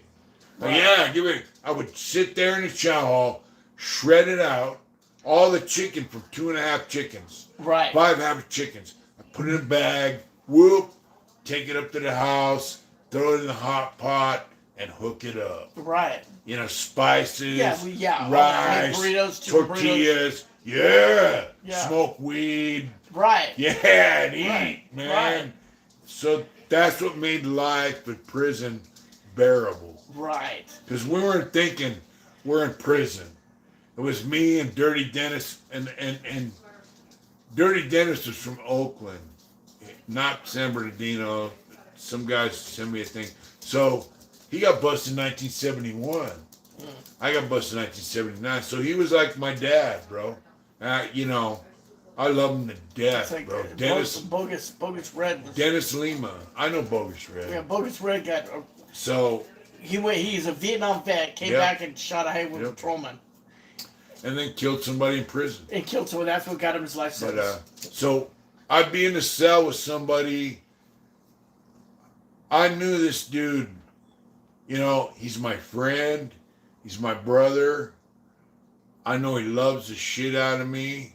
I know that he would lay down his fucking life for me. Right. I know that. I know it because he showed me. Hey, I love you, youngster. This is, you know, I had a problem with somebody. He went up to the motherfucker with a knife and put it on his stomach. He put it up right here. He goes, hey, you got a fucking problem with my kid? Oh, no. Yeah. Yeah. You know what I mean? Yeah. So I know this guy loved me to death. Right. Bro. He was schooling you. Yeah, but you under his wing. But it's like I was him, you know, 15 years ago. Right. And he recognized that the dude loved me to death. There's a couple guys like that, you know. And so I come home with that chicken. We're in there eating, you know, whether we're making burritos or making a soup or making, you know, some days I just have vegetables or make vegetable soup and smoke weed, watch the Oakland A's, play baseball, and just, dude, it was just, it was bearable. Those days were good. It was bearable. It was beyond bearable. It was good. It was good. Yeah. And then, you know, I don't think I ever got that. I met my wife, Adrian, you know, and I go, hey, bro, I'm gonna marry this chick. He gave me some advice and this and that, and you know, it was like he was my fucking dad. Yeah. I grew up with a piece of shit stepdad, bro. He used to beat the fuck out of me, you know, and so these guys and my friend in Arizona, who's still alive, Dirty Dennis passed away, 2002. You know, rest in peace. But my other friend, he's in there. He's still alive. I don't think these guys realize, you know, maybe they do, you know. These guys had balls the size of fucking basketball. I mean, they had big nuts, bro. Yeah. They didn't take no shit. Yeah. Nothing. They weren't afraid of nothing. Yeah. And That's when I got to New Folsom. A lot of these dudes doing life without who'd been down for years, right? yeah. It just, I mean, they didn't do drugs. They didn't tell another man how to live. But if you violated the codes, She got a potato. Yeah. if you violated them codes, man, Yeah, you were done. You were done. You're dead. Yeah. You know, and they had no problem killing. But yeah, other than that, yeah, they weren't just people out there hoping somebody gets in trouble so they could kill them. It wasn't like they that at weren't all. looking for a reason to kill somebody. They just had no problem doing But it. if you were out of line, right, and you were in that circle, you're getting in debt, you creating were out. problems. You gotta go. Yeah, but see, before that, I wasn't. It's like like my friend in Arizona. He goes, look, I don't ask nobody to do something that I won't do myself. Yeah, and that's it right there. I was like, all right, cool, and then I found out, that when he was in the hole, he was selling dope, and then he sent money out of the hole to somebody to send to the street to get more drugs. Well, that guy was shooting, and he was spending money on shooting dope, right? So when he got out of the hole, he goes, hey, all right. He told us, bottom line, he stabbed that. He asked somebody, he was in a bike club. So he told this other guy, hey, stab that motherfucker. He goes, no, I'm not stabbing that guy. He goes, you're fucked. He went and stabbed the guy himself. Because he fucked off their money, fucked off their hustle. He was a junkie. So he stabbed him. Mm. So he showed me things that, there were guys getting killed, stabbed, murdered, and basically he showed me, hey, the worst thing that can happen to you is you're going to die. Right. And that's the worst thing that can happen to you. Right. Chances are you're not Roger. you're not going to die. And those are the guys that showed me how to live in there. Right. And I got nothing but just the ultimate respect and love for them guys. Right. Man. I wouldn't be here now, the person that I am, if it wasn't for them. Right. Call it surrogate dad or whatever the fuck you want to call it. Those guys taught us how to be men in prison. Yeah, and those are guys that were doing life sentences. They had their own concerns to deal with, right, on a daily basis. Like one of them, he's about the shit, and some guys from a prison gang go, "Hey, I want you to kill this guy. He's a rat." And this guy, this is, these are dudes that murder motherfuckers, right? Saying, "Hey, I want you to kill that guy. He's a rat." And he tells them, number one, he tells them that guy's not a fucking rat. He just owes you money. And number two, that's your fucking business, not mine. Right. He's in a bike club. So he goes, if it's not related to my club or my shit, basically, I don't give a fuck. He told me, that's your fucking business, Rot. not mine. Like rot. Yeah. So, how much balls? Most guys go, okay, I'll do that. He told me, that guy ain't a fuck. So he corrected him. The guy's not a fucking rat. He just owes you some money. Right. So go deal with it. And number two, that ain't my fucking business. That's your business. So me seeing that and learning that from them guys taught me, later on those guys went to other prisons. Some policies changed. Some of them went home, whatever.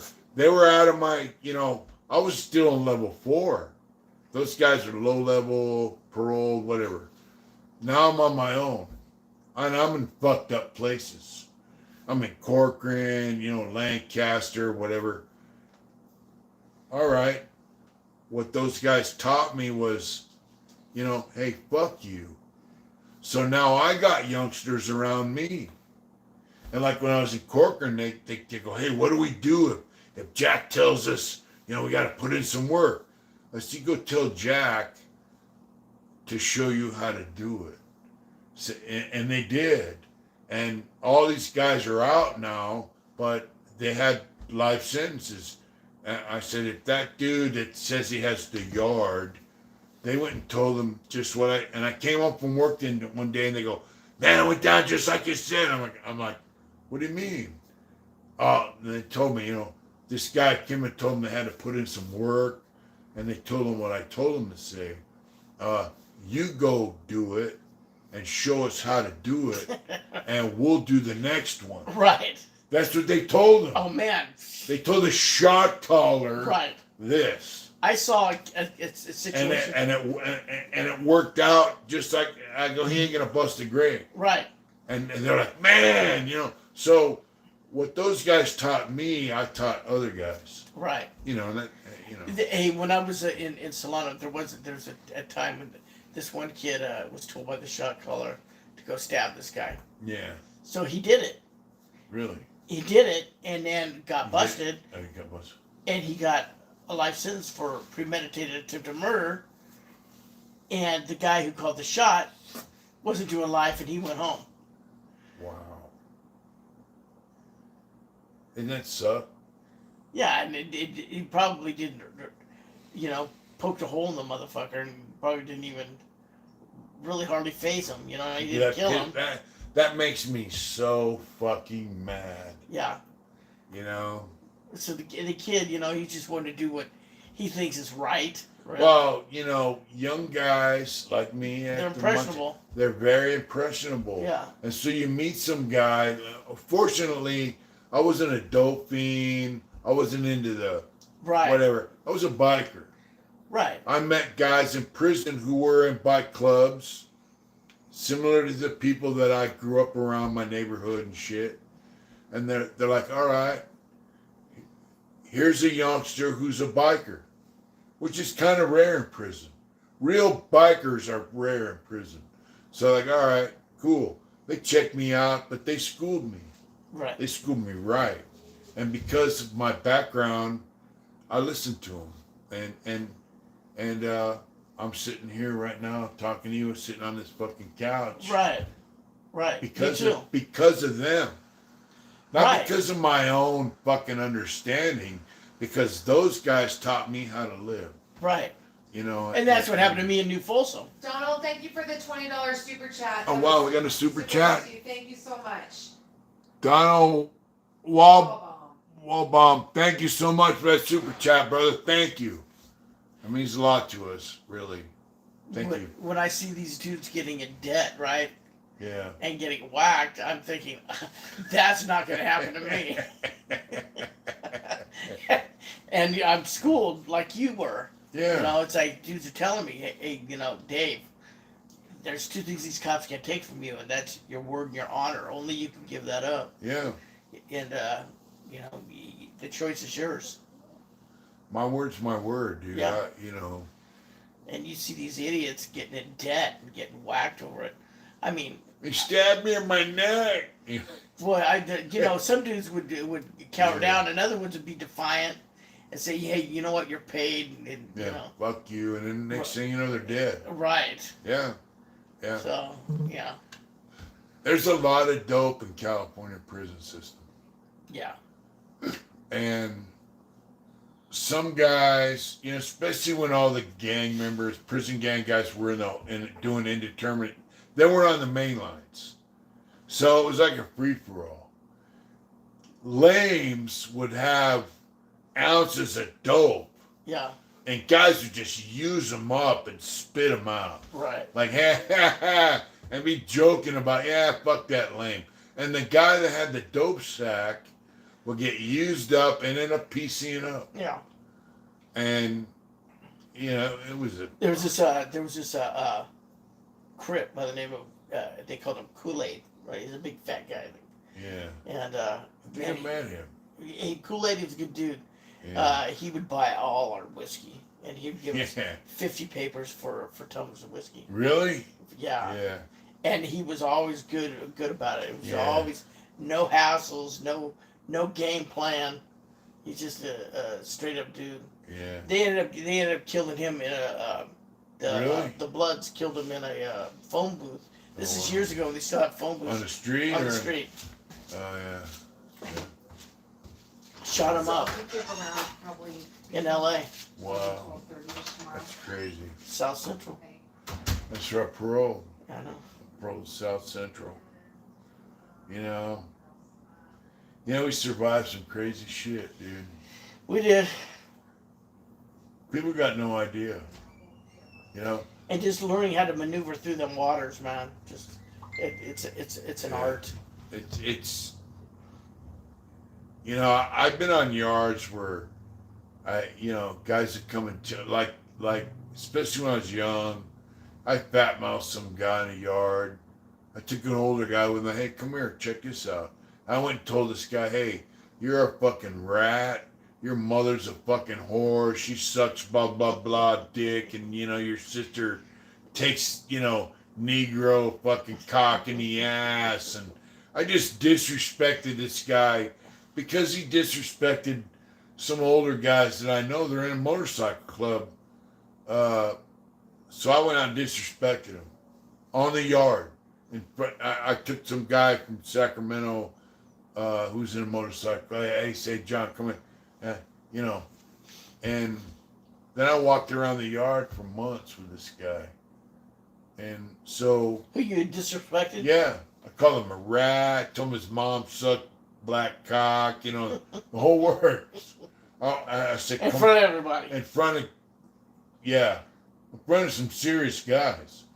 And so I walked around the yard for months with this guy, and then all his homeboys are, hey, that guy's gonna stab you. Yeah, right.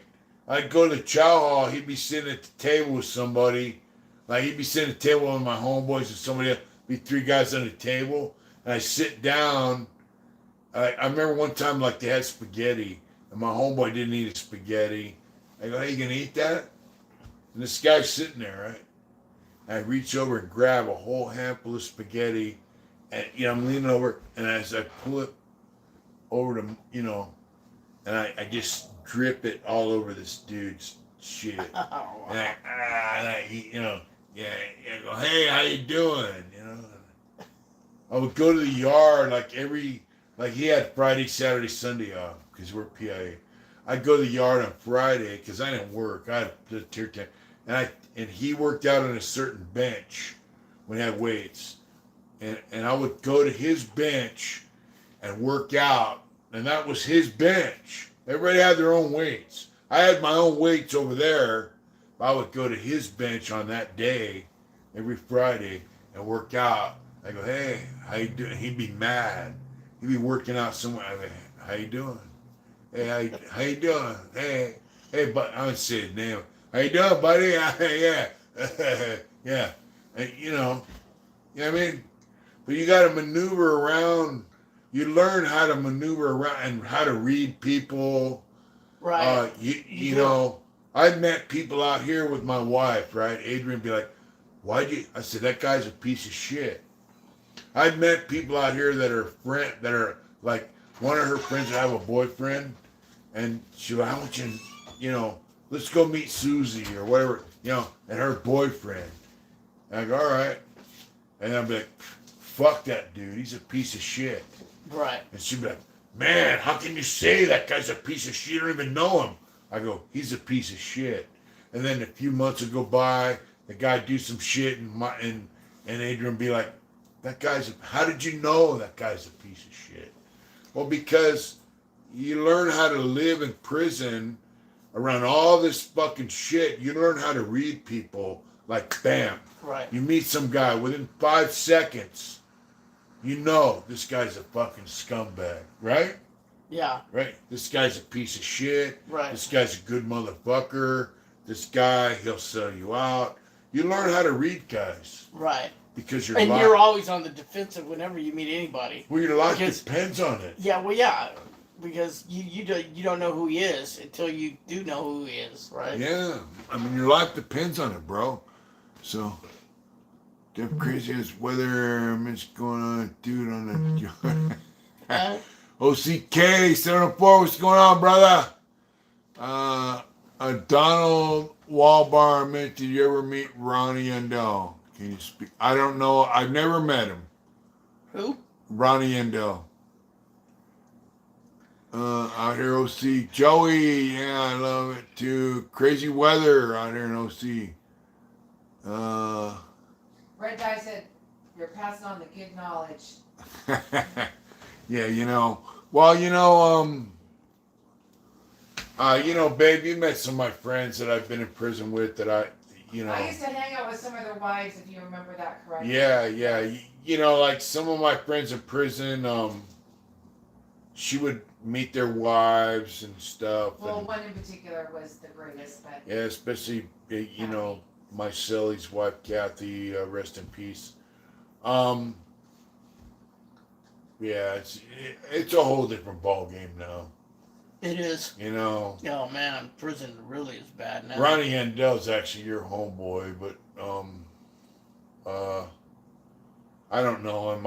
He came long after my time, But I don't know. We'll get into some other shit another day. SD Rooster. Unless you have experience, you have no clue. You two are a woman. That's right, SD Rooster. What do you say? Like I said, unless you've been there, we're a wealth of knowledge. Yeah. Unless you've been there, you don't know. Yeah. Well, shit, bro. I appreciate you being on with us. No problem. You guys had almost 80 people on the whole time. Wow, that's great. Wow. Well, Dave has to go home. Yeah. And he lives up the hill. Fortunately, we got him living up here by us, up here in the Will mountains. says he wants to have dinner with him, so I said we'll have Will and Haley over for dinner. You met Will, haven't you? I don't know. Yeah, Will. He wants to have dinner with you. All right. So we got Dave living up here in the mountains. Got him out of Sacramento, and things are working out. So yeah, he's got to go home.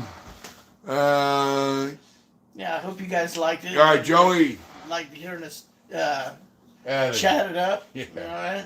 But we're gonna have to call it quits for the night. Dave's got to go home, and we got to clean up and take a shower and hit the fart sack and get ready for tomorrow. Because tomorrow I got to go to church. That's right. Yeah. I gotta go do something else. I gotta go take care of this lady down in Roseville. All right. Okay, that can mean a lot of things, Dave, so you might want to clean that up. Huh?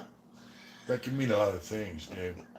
You're gonna take care of this lady. Well, it's just So a what's lady who that mean? I Are you a grew up. gigolo, Dave? No, I grew up right around the corner from her. And You a gigolo? No, You take care of it? Red Dye Citizen Watch out of Canal. It was really good, but I had a hard time sleeping after it, so just be prepared. So you got to take care of this. Actually, is that the elderly lady that she's that you look out for? No, that's another lady. That's Chris. Dave does some pretty cool stuff for some folks out here. Yeah, give back to the community. They call it paying it forward, bro. Yeah, what I took so much from, I kind of give it back a little bit, right? We sit here and talk a lot of shit about the things we've been through. And, we went through that stuff because we did some fucked up shit in society when we were younger. Yeah. And, we Took heard a lot. advantage of the freedoms that... Yeah, we hurt people, we killed people. And you look at, we get back to talking about people who done service time, fought in wars. They did all that so we could be free to basically disrespect society. Yeah, Yeah, and that's when you live in a free society, you have a choice on what you want to do. And we made bad decisions when we were younger. Right. And so now we make positive decisions. Right. We pay it forward to people that have no idea what our background is, and it's not. We don't do it like to develop a bank of positive shit as opposed to we just do it because it's the right thing to do. Right. And, right. I'm proud of you, brother. I'm proud of you too, man. You've done real well. You and Adrian have come far, and you guys, you're nice people, and you do a lot of good things to the community. And I'm just, I'm blessed to be out here, man. Oh man, Leflane said goodnight, Gigolo Dave. Who said that? Actually, Leflane Dave said needs that. to meet a girl. Leflane Lane said that. Oh, Yeah, that's good fine. night, Gigolo. Left leg. Actually, Dave needs to meet a nice woman. How old are you, Dave? I'm 62. Dave's 62 years old. He's a hard-working man. He needs a good woman in his life. You know, That's. so if you're out there, it'll happen or it won't. let us know. We love you guys. Jake Stewart, that's right. We're going to have to cut it loose. Thinking about the old days in Cali, that's right, Left Lane, Spinal, what's going on, Wood? Thank you guys for tuning in. We're going to have to cut it short for the night. I got to shower, clean up, get to bed so we can go to church in the morning. Dave has some shit to take care of in the morning. Yes. Thank you for being on the show. All right, brother. Thank you guys for tuning in. We love you. Hope you Connor, liked what's up, Connor? Good night, you guys. We'll try to have Dave back. I'm going to put a chain around his neck and drag him over here whenever I can so we can kick it on Saturdays. But SD Rooster from Dago. That's right, brother. Good night, Lakewater. Good night, SD Rooster. Connor Lewis. Good night, people. Thank you so much for tuning in. And all you super chats, thank you guys so much. We really appreciate it. It says stay safe, Dave. All right, you too. Dave's a hardworking motherfucker. Yeah. You know? Keeps me out of trouble. Yep. You know? You guys stay safe. Be good. Thanks for tuning in and do it hard. Get out there and, you know, if we can do it, you can do it, right? Yeah. Thank you. OC Key 704. That's right. Peace. Do it hard. Thank you. Good night, folks. See you Wednesday.